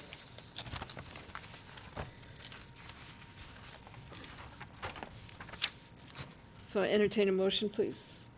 Sure, Madam Mayor, I'll motion to reappoint Mary Hall Rayford, Shirley Peak, and Cliff Wilson to the Zoning Board of Appeals with terms to expire May 15, 2022, and appoint Giovanna Salento from an alternate member to a regular member of the Zoning Board of Appeals to fill an unexpired term of May 15, 2021. Support. Move and support, please call the roll. Councilmember DeMonico? Yes. Councilmember Lucido? Yes. Mayor Pixley? Yes. Councilmember Kleinfeld? Yes. Councilmember Owens? Yes. The next item is a special event application for Cruise and Gratiot for Saturday, June 15th, 2019. Perhaps I don't see Mr. Curley here. I'm here. Madam Mayor, I'll make a motion to approve the request from the Eastpointe Gratiot Cruise Incorporated to conduct its 21st annual Classic Car Cruise on Saturday, June 15, 2019, from 8 a.m. to 8 p.m. and designate the inside lane on both northbound and southbound Gratiot Avenue for cruise participants only from Chesterfield to Springer, subject to the following conditions. The organization must cooperate with the city clerk's office to ensure that all vendors are properly and quickly licensed. Second, the organization must provide general liability and liquor liability insurance certificates naming the city of Eastpointe as an additional insured and execute a hold harmless agreement with the city. Third, the organization must provide a waste removal plan. And fourth, the organization must comply with all fire codes. Support. Madam Mayor, we forgot 2 words, fire and building codes, in the proposed resolution. And why liquor liability? There's no liquor served. I don't think I had seen that before either. If there's no liquor, then we can remove that requirement as well. I believe that was probably from our insurance company's recommendation, standard recommendation. Okay. Please call the roll. Councilmember Kleinfeld? Yes. Councilmember Lucido? Yes. Councilmember DeMonico? Yes. Councilmember Owens? Yes. Mayor Pixley? Yes. Item F is the approval to purchase a police service dog.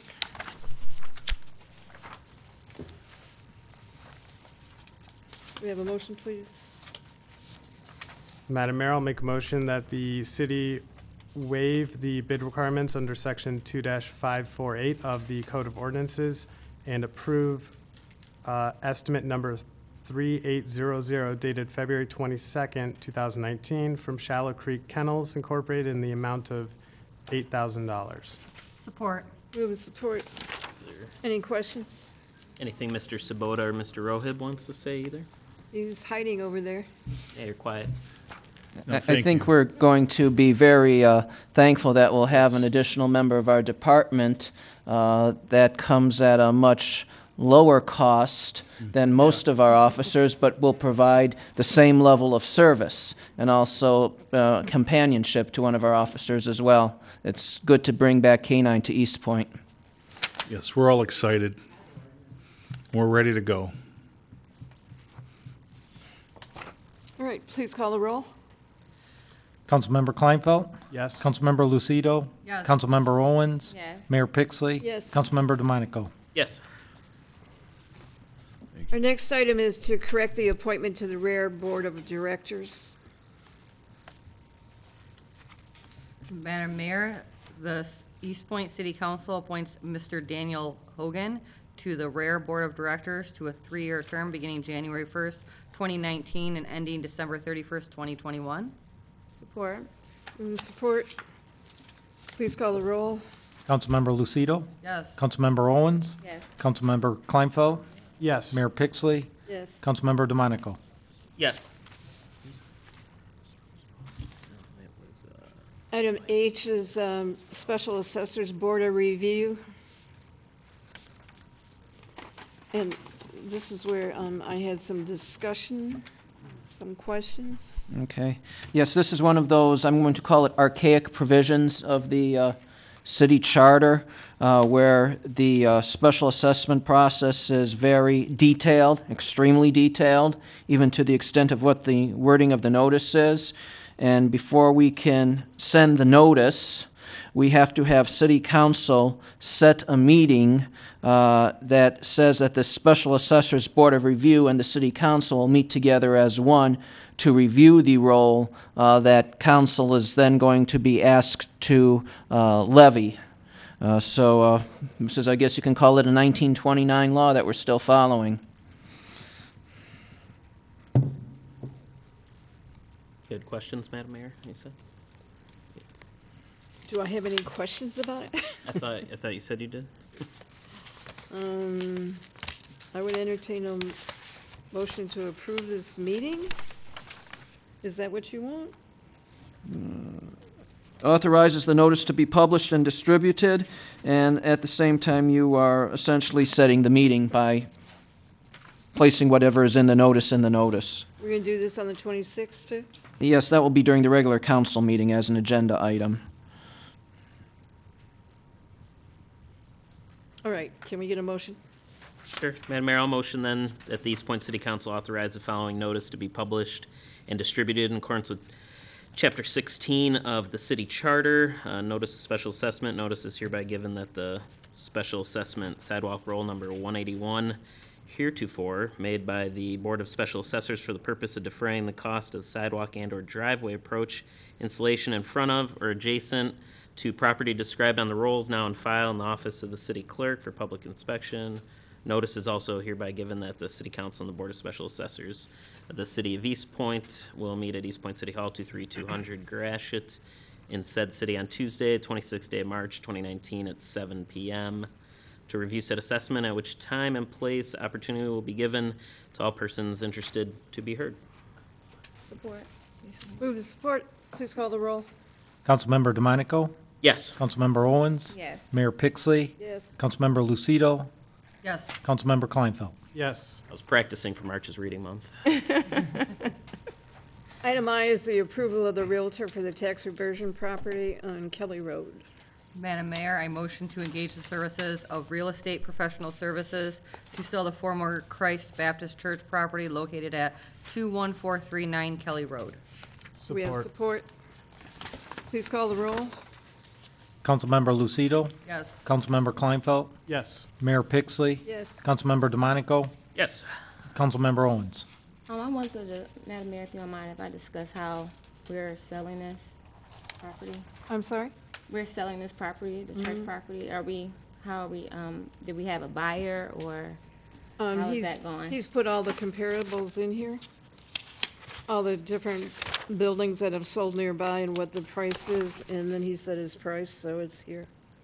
Do we have a group of people that are already trying to buy the church, or do we have a buyer? And I just wanted to discuss it a little bit. As far as I know, we don't have a buyer. It hasn't been placed for sale yet. This is placing the property for sale. For sale? Okay, Yes. so it will go on sale when?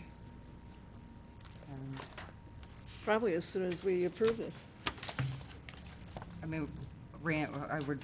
Swoboda, would you be signing the paperwork after we approve this? Yeah, most likely tomorrow, Okay. at the earliest. Okay, so the property, so, okay.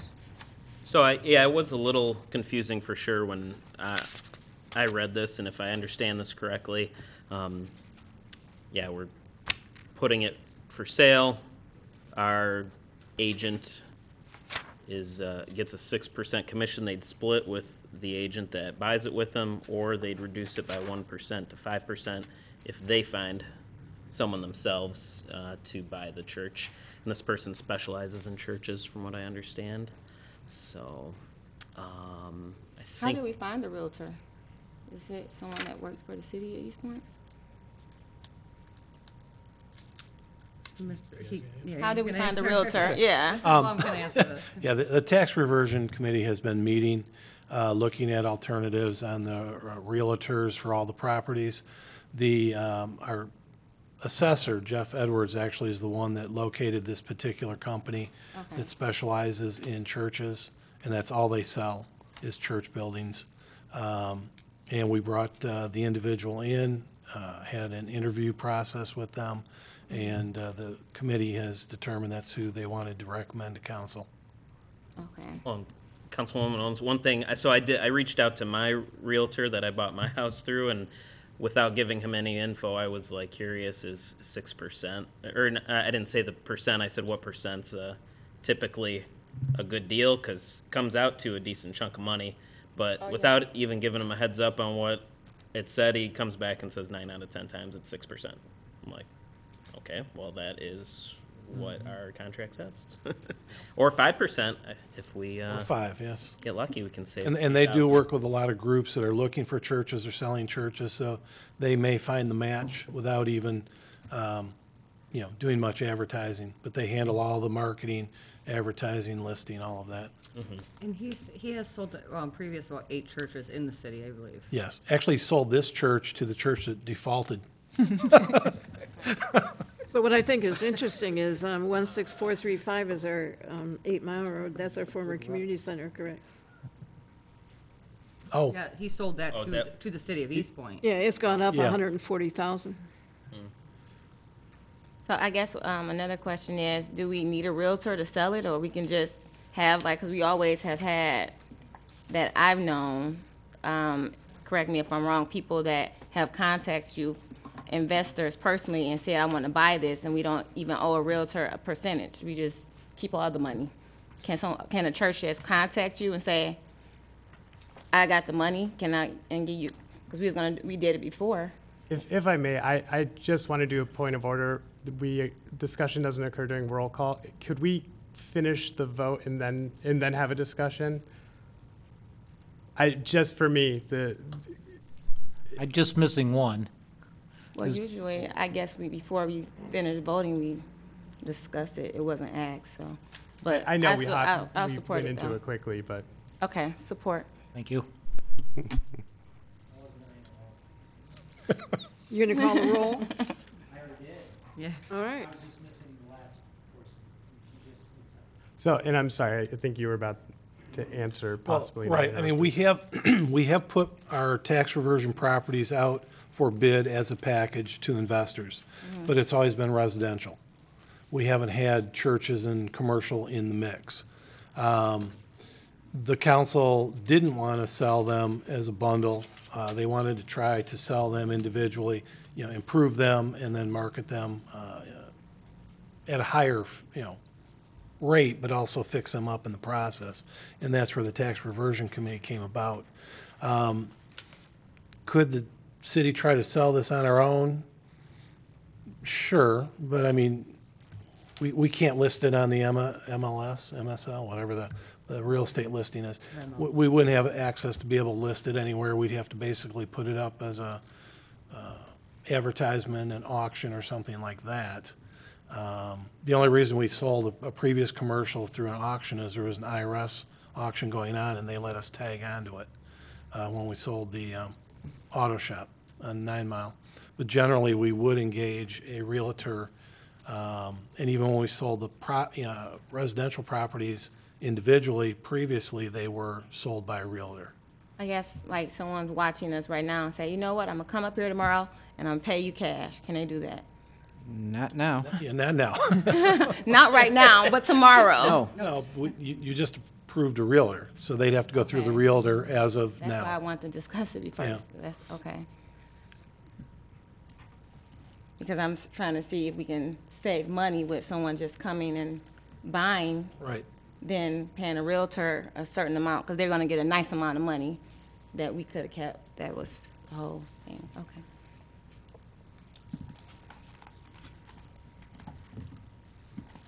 Any more on No, that ma'am. discussion? All right, let's go to the next item, which that I added was the discussion related to commission appointments. I want to go back to DDA. Cardy, don't you think, because I believe there were 2 people that weren't showing up for meetings, but they seem to have been at the last meeting, so it looks like the board is full now? I think we still have two openings. That's what his report says, but how, But the rest of the current members show up, though. I don't think there's been a reoccurring. okay. We did have the one meeting that was very low attendance, but besides that, I think the rest have been pretty good. And if Madam Mayor remembers, I'm in the process of evaluating and going to be coming to the next board meeting with a report and recommendation as to future direction of the DDA. So All right, the ZBA has 1 vacancy. we now have Mary one still here? no, she's not. We now have one or 2 alternate vacancies after Action Council took today. So the board itself is finally fully seated. We just need alternates. Okay. And then the discussion on the bill to repeal the building authority, since there's no further funds in that. What I think we're probably going to that's do, right, and what I think we're going to do is I'm going to have to talk to the attorney. I think that can be repealed now since we no longer have any funds under the board, and I don't believe we have a legal purpose to require the use of such a board in the future. And that's the key, in the future. If, for example, we do build a new public safety facility, I believe that under existing state law, the city has the authority to do that itself.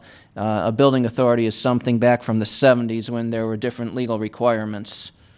When we formed the building authority for this building, almost at the same council meeting, we eliminated the building authority from the other one because there were still funds left in that, and we just transferred them, as I recall. Is that right? But there's no funds in this building authority right now, so there's no Correct. reason why we There's can't no dissolve it. reason to have one. Because we already changed the loan, and the building authority has no Has no purpose at all. jurisdiction. I would like to direct the city attorney to, prepare ordinance so we can repeal that. And I also think a document needs to be filed with the state of Michigan because I believe the building authority has been incorporated. So there's also not just repealing the ordinance, but also unincorporating, deincorporating. I'm not sure what the correct term would be. We can set up a meeting. We'll get that done, Madam Mayor. All right, and then we've had some discussion. We have currently 1 position open on the civil service, and that position has to be voted on by the 2 current members. But we need people to sign up to be a part of the civil service or to volunteer to be on the civil service. And according to Mr. Altimus, they can't be a member of any other commission, and I believe that's in the charter, isn't it not? That is, I'm having the Civil Service Board attorney check that to make sure that my interpretation of it is correct, but it is kind of broad stated, so, but I'm just double checking it to make sure, but at this point, I'm leaning towards that's the case. So if anyone knows somebody with some degree of employment experience, we're looking for people to be on that civil service. The next two are the Construction Board of Appeals and the Property Maintenance Board of Appeals. Madam Mayor, I have an update on the Construction Code Board of Appeals. Director Van Haren has already found 3 of the 5 individuals and believes she's just awaiting phone calls from the other 2, so we will probably have recommendations to you for that appointment of that board at the next meeting. So the next one is the Property Maintenance Board of Appeals, and that has 5 members and 2 alternates, so a total of 7 people, including an architect, contractor, and engineer, and they all have to be residents. So do any of you know anybody in the city? The reason why this is empty right now is because the last time we appointed somebody, there was never a meeting since we appointed them. So sometimes you think, why are we doing this? Because they never get utilized, either one of those. At least the Construction Code Board of Appeals is required by state law, and you never know when someone's going to file an appeal. The Property Maintenance Board of Appeals, I do not believe, I know for a fact is not established by state law. I believe it is established by city ordinance. So right now it's an ordinance on the books. It does serve an appellate purpose. We have not yet had anyone file an appeal, but once again, you never know when one will be coming in, so it's best to be prepared. However, if council believes that the requirements for the membership are too strenuous, those could always be relaxed by an ordinance amendment. But you really should have somebody that knows what they're doing. My question is, I don't think the last one is the state law, so why are we setting them up if we never utilize it? What's an example of an appeal that would even go through the property maintenance? I don't recall the details on that. Unfortunately, I can't recall specifically an ordinance, but let me give you a general example, being property maintenance. We have a code enforcement officer go out and find a violation of a city code, not a state law, and cites that individual. That individual has a right to file an appeal before this particular board to determine whether or not the individual must comply. In most cases, generally these people just go to court and fight a ticket, but they do have that appellate option under the city's ordinance. I just ask, is it possible for the city council to be that board? I know some cities, the ZBA. Not is the unless city you change your council. title and you become a contractor or an architect or an engineer. Right, we'd have to, yeah. We would have to consider changing the ordinance. I will discuss this more in depth with Director Van Haren to see what other communities use. To the communities that I've worked for previously, we have not had those types of restrictions on members to similar type boards that were created by city ordinance. So I hear the desire and the need to correct this. We just have to figure out what the best manner is to do so. Would the council want to appoint an existing board to serve in this capacity, or would the council want to form a board that has less restrictive membership, or would the council wish to, if possible, just repeal this so that we don't have a need for it? I would like you to go back and talk to Mary Van Haren about this, because when she first came on board, she was the one that came forward and said that we needed to establish this. And I'd like to know why, if it's not state law. And is it necessary? Because as far as I know, we appointed people initially. We've never appointed people after that. And the people that were on it before said they were never utilized. And all those people that were on it before have moved away. I'm not aware of that board ever being used. Yeah, I think if district court has provided enough recourse to challenge a citation, then I don't see a need to throw another board in there. All right, that's the end of my discussion on that subject. Thank you for your input. And then we had one other thing, consider the purchase or lease. Oh, real property. Let's see, which one is that? Okay.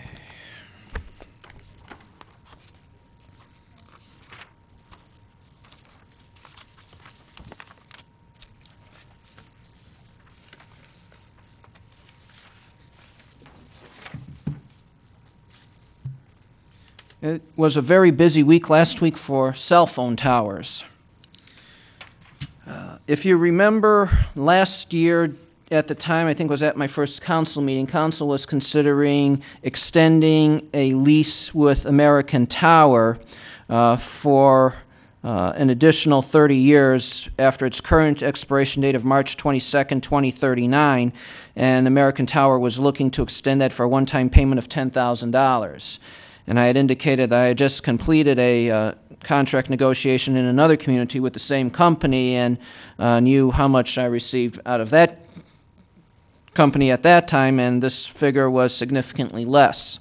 I have actually been able to locate the original lease agreements and subsequent amendments, and the 2015 amendment set the revised annual lease at $15,000 a year with annual 2% increases. Now that was new information to me.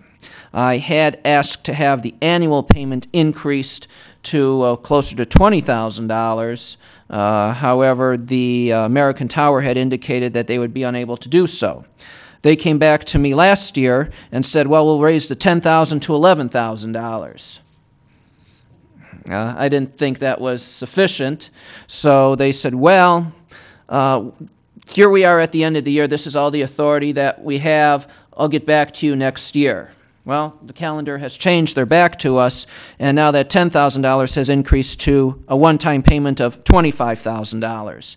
Plus, if they have any new tenants that come on that tower, then we will gain money from those particular tenants. So I see that as a couple of add-ons that we did not have from the original proposal. So I'm comfortable if I can't get any more money from them on an annual basis, and 2% appears reasonable in terms of inflation. Will it be reasonable until the year 2069?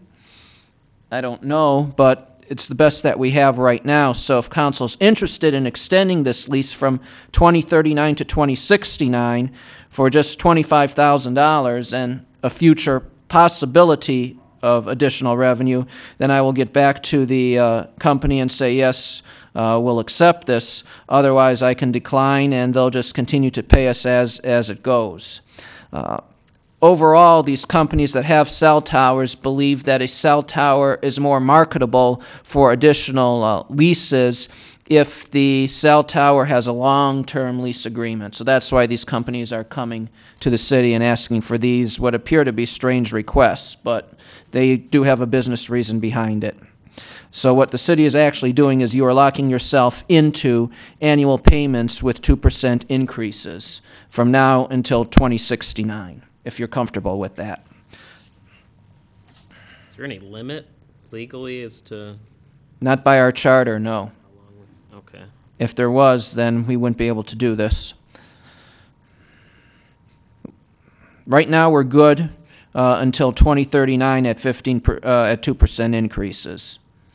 So is it worth the an additional $25,000 to set this out for another 30 years? Is really the question. It doesn't seem like it to me, if I'm understanding correctly. Does it keep going up 2% still? 2%, 2%, 2%, 2%, every year 2%. So if inflation is under 2%, we're making money on it. If it's over 2%, we're losing money on it. The original lease, I think, was for like $7,000 or $8,000 a year, and when it was renegotiated in 2015, it was increased to $15,000.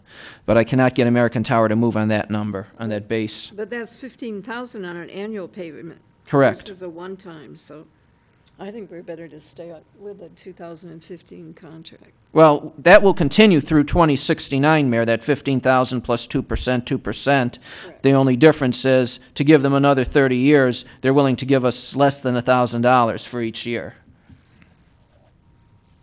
No. Yeah, I don't think we should either right now, because I mean, it's not like, I mean, they still have a contract, so. Okay. And what does increase from new tenants? So, What could that mean? okay, let's assume you've got AT&T, Verizon, Sprint, and T-Mobile. And let's assume this tower has AT&T and Verizon. Well, T-Mobile can come to them and say, I want space on that tower. Well, if that's the case, then American Tower has to come to the city and say, hey, T-Mobile wants to go on here, and we're willing to increase our lease to you by X amount of dollars. They would have to come to us just if someone else. Correct. Even though it's leased. Correct, because American Tower owns it. They are leasing the tower to cell phone company providers, and in turn, American Tower is essentially leasing the land from us, and because the land is going to be used for a greater purpose, then additional lease payments should properly be delivered to the city, just as the AT&T and Verizon contributions are in some way, shape, or form. Okay. Seems like thinking about this maybe is at least it sounds like everyone's. All at one time, Because this is only one of four, also, right? This is That one we're of four. about to It was review. cell tower week last week. Maybe were you expecting? Well, you're probably hoping for us to vote on this tonight, but it doesn't have to be anytime soon. I Well, assume since it's been since October, so what's another 3 weeks? Obviously, you won't be voting on this because you do not have a formal agreement. So I would have to go back and say, let's get the formal agreement. It goes to the city attorney for review, and then it would come back before council. And could it be ready by the next meeting if council says go ahead with it? It could possibly be. Are you recommending approval? I'm actually mixed on this one. I still think that it's a low-ball offer, knowing what I got out of American Tower a few years ago at a prior community. For an addition, the 2% per year through 2069, I think, is relatively low. But the question is, does the council want an additional $25,000 one-time revenue today? And forget about essentially, is that 2% going to be sufficient going forward until 2069 for the next 50 years? It's not costing us anything over there.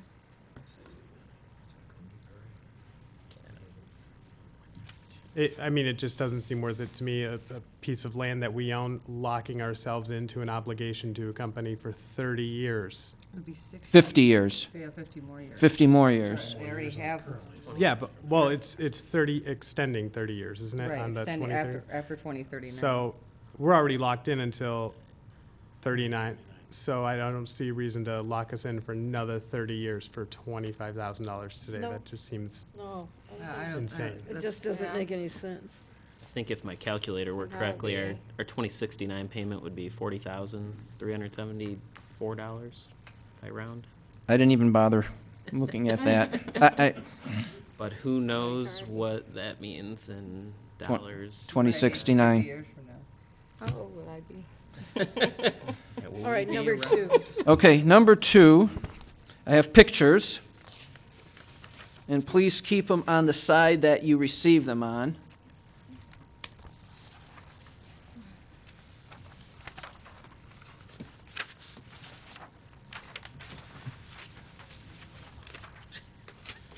Okay, so this is T-Mobile.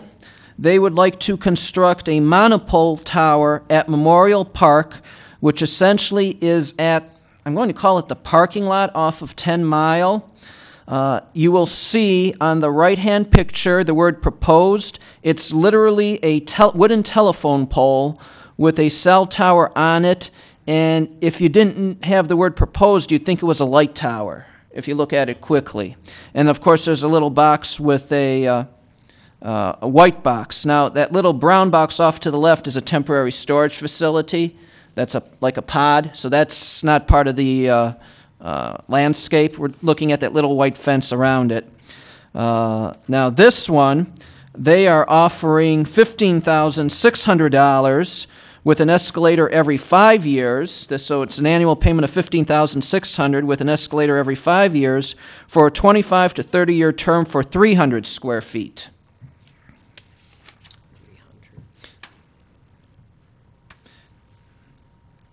So in other words, for the first 5 years, you get $15,600 per year, and then they would come up with an escalator for the next 5 years. Now, this is sort of in the concept stage, because does council want to have a telephone pole with a cell phone tower on it located in Memorial Park at that particular location? If council is interested in allowing something like that, and all other sorts of regulations will permit it, then I will continue to proceed with negotiations for an amount. But if council says, no, we don't want a telephone pole with a cell phone tower in Memorial Park, then I could let T-Mobile know that that is not a good location. Let's see if we can find another location in the city that's more suitable. I wouldn't mind the Parks Commission looking at this one because of the location, because I know they've been discussing a lot of things with Memorial Park. I think getting, whether or not they think it's going to be an issue with, ideas they have moving in the future. I think we already looked at it because the thought was maybe to put basketball courts over there. Right. And this is at the far end, so I don't think it would interfere with courts. And can we require them to, can we match the rest of the poles? Like, the rest, I think, are metal poles, right? Yes, obviously metal's going to be more expensive than wood, but hopefully it won't affect our lease price. I know we're fixing up Memorial Park. Is it a cost that they can help pay for something? As an incentive for us using it. Well, that's what the $15,600 lease is. I like to keep things nice and even for comparison purposes. When we have several cell phone tower leases, it's very easy to compare when you have straight numbers. Rather than, well, did they give us this on the side or did they give us this in kind? It's a straight number. I'm okay with that as long as we get some kind of a measurement for the distance from the sidewalk here to the back. Yeah. And then get that approved by the Parks Commission before. Right, I'm just saying, they might recommend, like, I don't know exactly where they were interested in putting the basketball courts, but, maybe if they move it to the other side, or, what I'm saying, what their vision was, to kind of have them look at it. That's why I was thinking that. Actually, I can tell you in my initial discussions with T-Mobile, they were looking to locate the pole deeper into the park. And then when we looked at a GPS overview and they pointed this location, it was, oh, that's even better because it's cheaper for us because all we have to do is back a truck in there and drop a pole rather than worrying about maintaining landscaping and going deeper into the field. I just think that when you measure a basketball court or something, you might have to go back a couple more feet. That's what I was worried about. I don't want it to be like in the middle of where that area was that they wanted to develop, so that's why. I can refer this to the Parks Commission for their next meeting. They would need to come up with some Additional dimensions. information, yes. Yeah. Once again, But this I was can- just the concept. But I can have Mr. Marucci look into that, like how much space would be needed for what we want and how much space is there, so. All right, and next? Okay, number 3, the police station.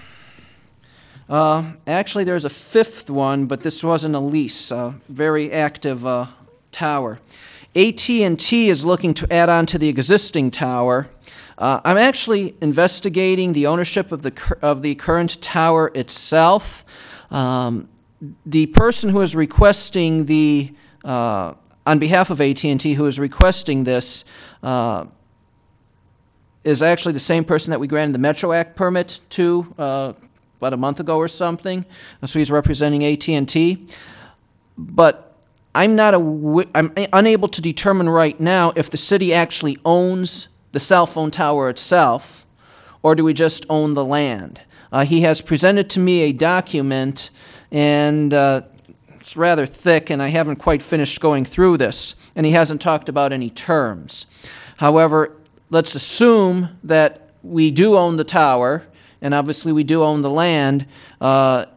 Is council interested in adding another provider, if you will, to that tower? If so, then we will start negotiations under terms. Just seems like that tower has tons of stuff on it already. My understanding is that there is some equipment on that tower that would be removed and replaced with AT&T equipment. And I will not name the provider that has been identified to me over the telephone as one that will probably have equipment removed.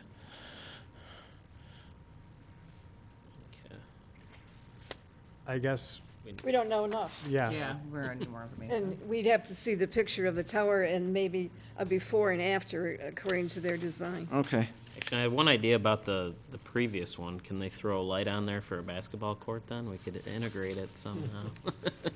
I don't know. Why not? Maybe propose that to them. Yeah. We'll try to put them where it makes sense, and we can have light there too then.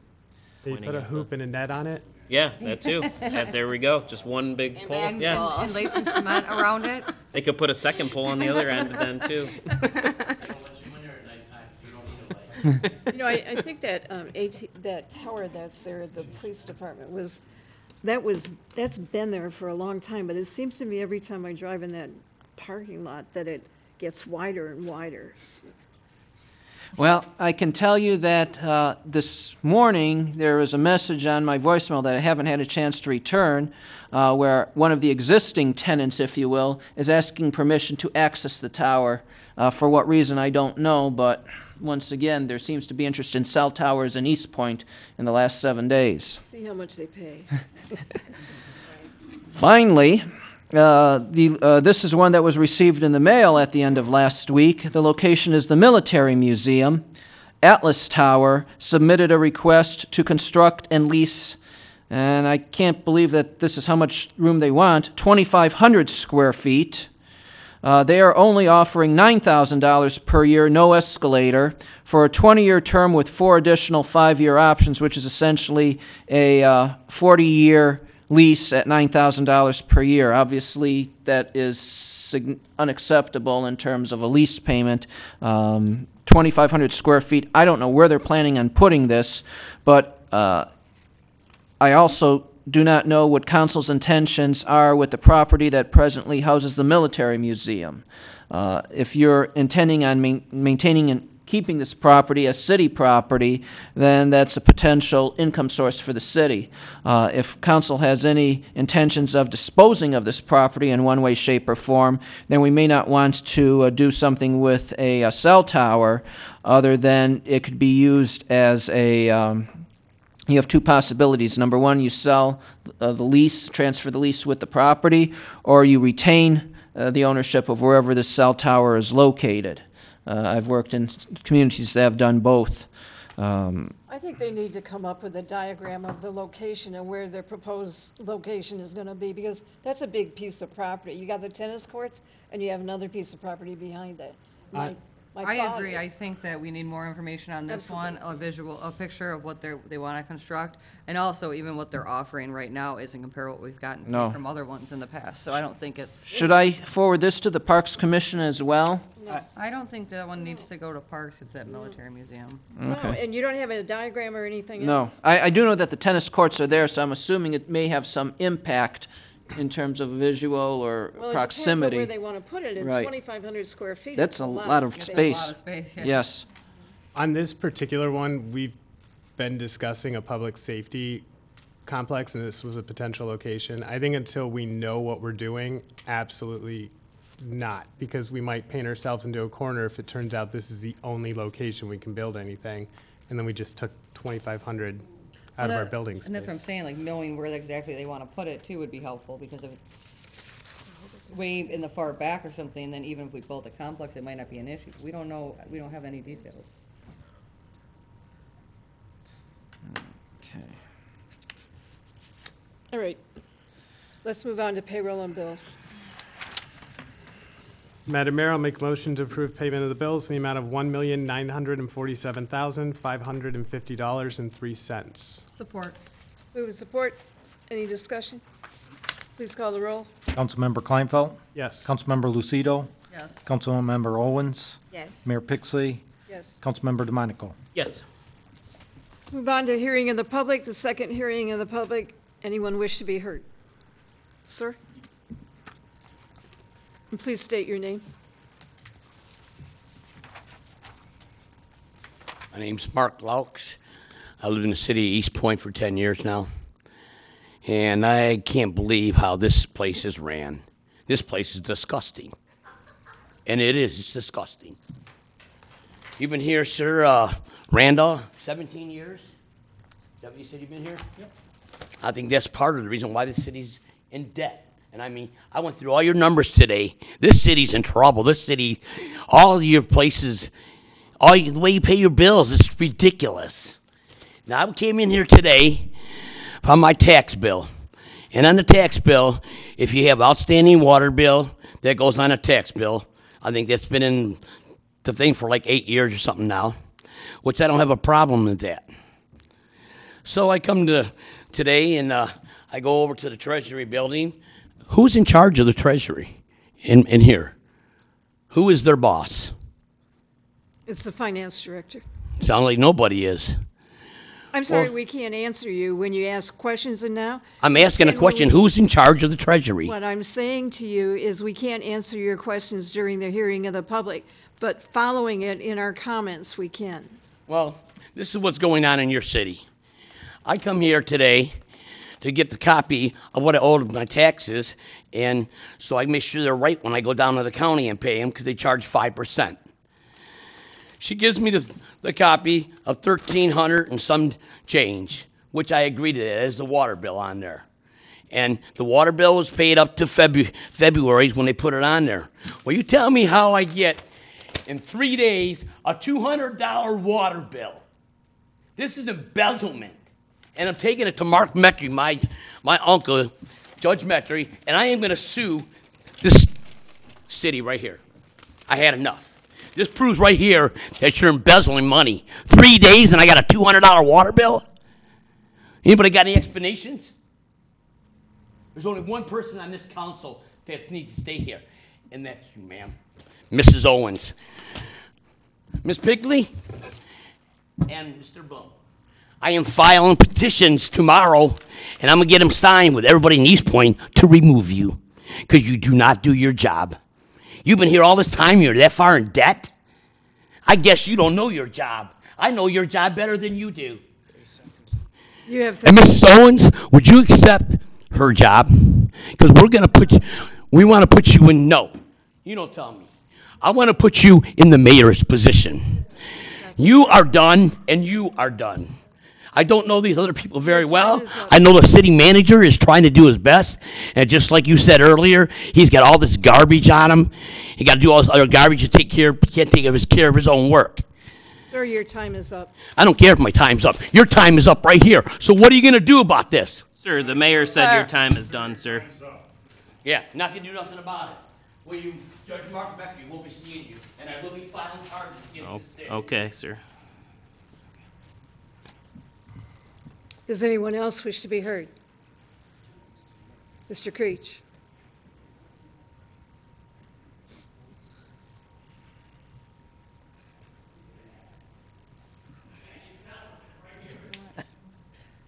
Madam Mayor and Council, I see there's some other disgruntled people that live in this city, you know? It amazes me sometimes, excuse me, my name's Harvey Creech, East Detroit resident. It amazes me sometimes what kind of trouble we can get ourselves into real easily. And we seem to make it pretty easy sometimes. There again, too, as I say, when I come down here tonight, and I looked under new business, 15 minutes later, between Special Assessors Board of Review, approval of the realtor and tax revision property, there was all kinds of things added there. That's not on the agenda. I was asking another member of the city, and as I said before, too, I know we have our problems, and I might be one of them at certain times.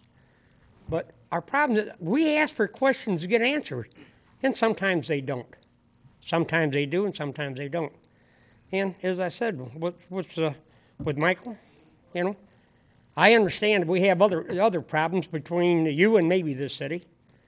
And Sarah, I appreciate your phone call. I'm glad to see that you did call to see how I was doing. And other people, too. As I said before, as to Cardi and Dominique, I don't have to like sometimes what you have to say, because I know a lot of times you don't like what I've got to say.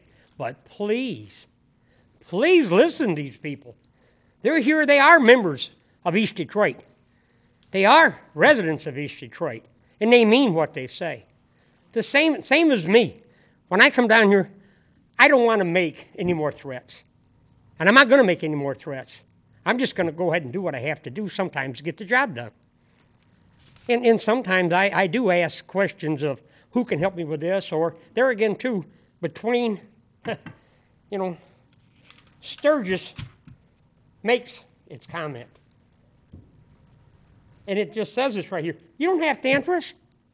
If you don't want to answer us, that's fine. But I suggest, please, to your own advantage, answer as many questions as you can. Because when you don't, incidents like the things that just happened will and going to forego.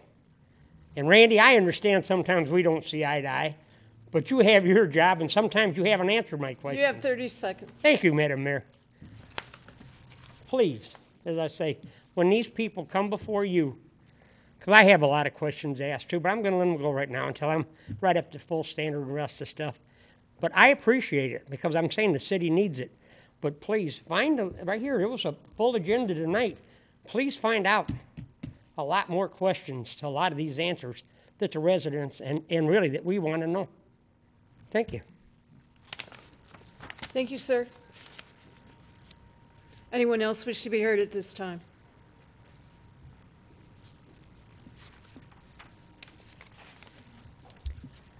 I warned you guys, if you don't get it together, you're going to incur the wrath of the residents. I don't know what to say. Conflict of interest, a separation of powers issue, squandering money, penny pinching in regards to animal control. And then you guys pass the approval for a police dog coming from a kennel, in other words, a commercial breeder instead of a rescue dog. And how does that not conflict and violate the humane pet ordinance? Because a rescue dog could have been saved, could have been trained to be a police dog. Did any of you bother to talk to Chief Randazzo about that? I'm willing to bet the answer is no. And you know what? Here's another thing. Y'all are coming off as being a very animal-unfriendly city when you're ignoring the animal neglect going on in the petting zoos. You haven't done anything to ban them because you're too busy sucking up to the Lions Club. Well, you know what? They can find non-animal-related entertainment for Harvest Fest, because continuing with petting zoos, you put these animals in danger. You put the public in harm's way, and you're teaching kids the wrong lesson.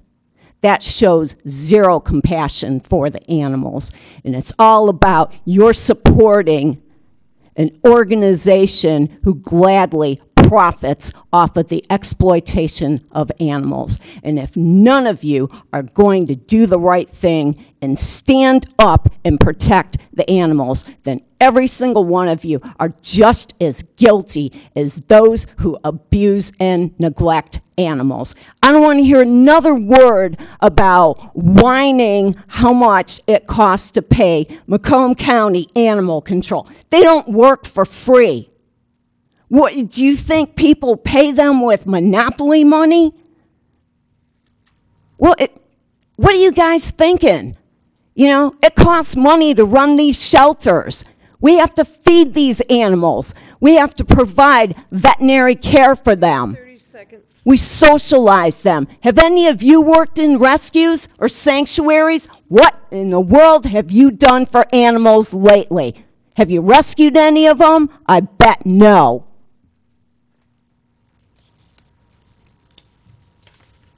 Anyone else wish to be heard at this time? Anyone else?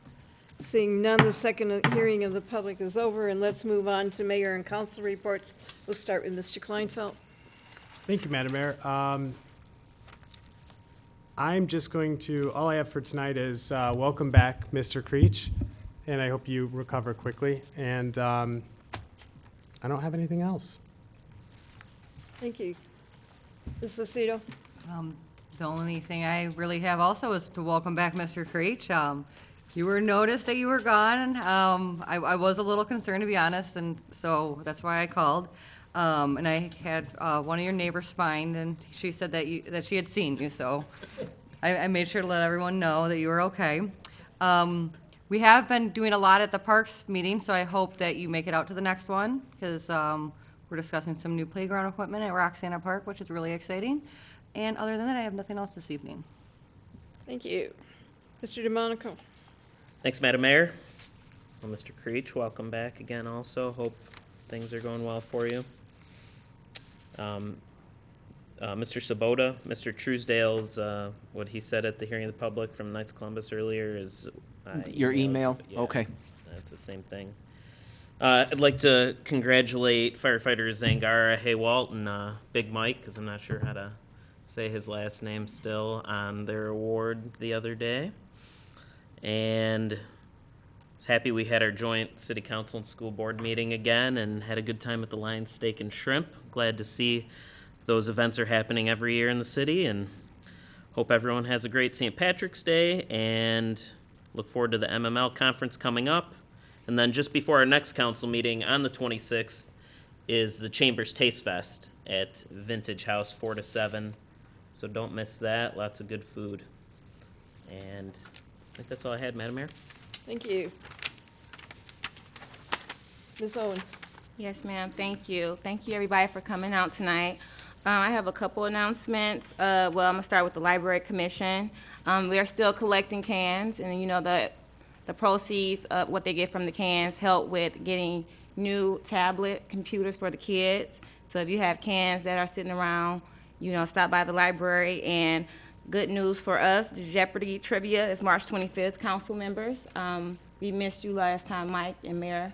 So hopefully we all can come together and we lost just because we want the residents to win. So we just gave you guys a chance on that day. So we lost because we didn't want nobody to come here and say, you know, we were cheating or anything like that. So and also they had an awesome Black History Month there. They had added some new programs, so that was awesome. And also the Housing Commission invited me to come and speak for Black History Month. It was of course, the first time they did that.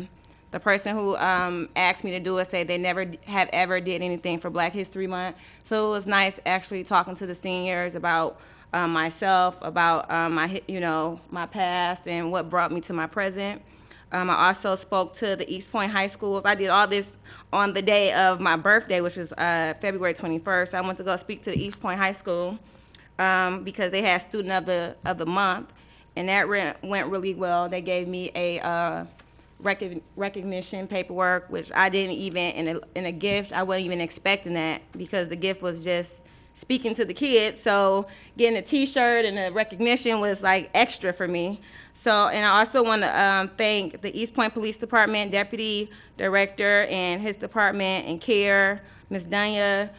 We put together a video with the opioid. They had a contest for the opioid crisis to put a video together and hoping to gain some money to put into the Eastpointe Drug Coalition. So we don't know if we won yet, but him taking the time out to do that and the police department and CARE doing that says a lot, that he really cares about the city, that the officers care about the city and pushing it forward. Also, again, I missed you, Mr. Creech. Come next time. So, and you brought your beautiful wife. I know last time I said, when is your wife coming out? So thanks for coming out. Last time I seen you was at the Gratiot Cruise, and we talked for a while. So it's good to see you again. And hopefully you get better, Mr. Creech. Also, I believe it's March 4th, correct me if I'm wrong, City Manager, that the Macomb Coalition Action Group is coming here. They were here today. They were here today? Okay. Well, they were here. They were actually not here, but they were in Warren at their facility. So I met with them. So I already knew what was going on and what they would bring here. So it was kind of, I guess when they seen me at their event, they was like, I asked them, can they come to Eastpointe? So hopefully that was pretty much the reason why they came. I also want to thank ACDC, the Arts Commission, for putting me on Facebook for Black History Month and acknowledging me. It's always awesome when your city acknowledges history in all regards. And also, I want to compliment the council. A lot of times people come up and say bad things and things like that. I go to different council meetings. They don't follow Robert's rules. They don't get along. They argue. We have so much respect for each other. We just, it's really a breath, it's a breath of fresh air when I go to other council meetings and I'm like, oh my God, they're not doing this and they're not doing that. They're arguing in front of the residents or, and so when I see us doing the things, I have to give you all a compliment in how we do our job and how we're moving Eastpointe forward. And that's it. Oh yeah, and I have to say happy birthday to my sister. She is my baby sister. She turned 34. I told her business. She turned 34 yesterday, so happy birthday, Teresa McCoy. I love you. And that'd be all. Thank you. On March 26th, we're changing the PACE meeting from its regular scheduled third Tuesday of the month to the fourth Tuesday. So it's going to be on the 26th. And because we're saying goodbye to Teresa West, who is the manager over at First State Bank, she's retiring after 40 years with First State Bank. And she's been so involved with the community for a long, long time. So we're saying goodbye to Teresa. So we're having like a little lunch over there at the schoolhouse. And it would be nice if as many people as possible could come over and say goodbye to Teresa. Karen, I want to tell you that personally, I have never had any other animal except an adopted animal. And there's been years and years when I've worked as a volunteer at shelters, not necessarily in Michigan, but in other locations. So when I moved back to Michigan, I was taking care of my mother, and I did have a dog at the time, but since that time I've not had a dog because I can't devote as much attention to the dog because I travel a lot and I get in and out to a number of meetings all the time. So we always have had I have 5 kids, and most of the time we had 3 dogs. So each one had to have their own dog and share another one. So, this is March. It's Reading to Children Month, and I hope that you'll contact the school and get over. It's really a fun thing to read to kids. They really enjoy it, and I think the person that's reading to the kids gets as much out of it as what the kids do when you read to them. I would hope that Mr. Blum or Mr. Sabota, the man that came forward. He didn't stay here that we could answer him, but maybe there was some way that we could explain something to him and get him to calm down a little bit and understand what's happened with his billing. I was surprised that he didn't stay, and I hate it when a resident gets really upset and we don't have the opportunity to talk to him after the meeting and find out what the problem is. I'm sure that Mr. Blum's going to follow up. He probably knows him already. And I guess the Jeopardy contest, I was really upset. Tonight is the final thing of that little competition they have on TV on the Real Jeopardy show. Madam Mayor, they've postponed it because of Mayor Duggan's state of the city. I know so that, but got another day. No, they said you'd have to see it at 3 o'clock in the morning. They're doing it at 7:30 tomorrow instead. I hope so, because enough people like me probably complained about it. I'm getting ready for this one over at the library. So. I thought our library did a fantastic job with Black History Month. They had a number of activities going on there and did a really, really good job. And I couldn't make it to the one meeting where they actually discussed a couple of the books, but if you get a chance to read Another Brooklyn was one of the books that was recommended. It was really outstanding. I've passed it on to 3 other people since I read it. So I don't have anything else at this time, so I would entertain a motion to go into closed session. Madam Mayor, I'll make a motion to go into closed session for pending litigation to discuss attorney-client privilege communication and collective bargaining pursuant to MCL 15.268C. Support. Who is support? Go into closed session at, let's do 9:20. You need a vote, Mayor. I mean, a roll call.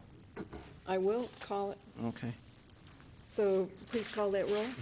Councilmember Kleinfeld? Yes. Councilmember Lucido? Yes. Councilmember Owens? Mayor Pixley? Yes. Councilmember DeMonico? Yes.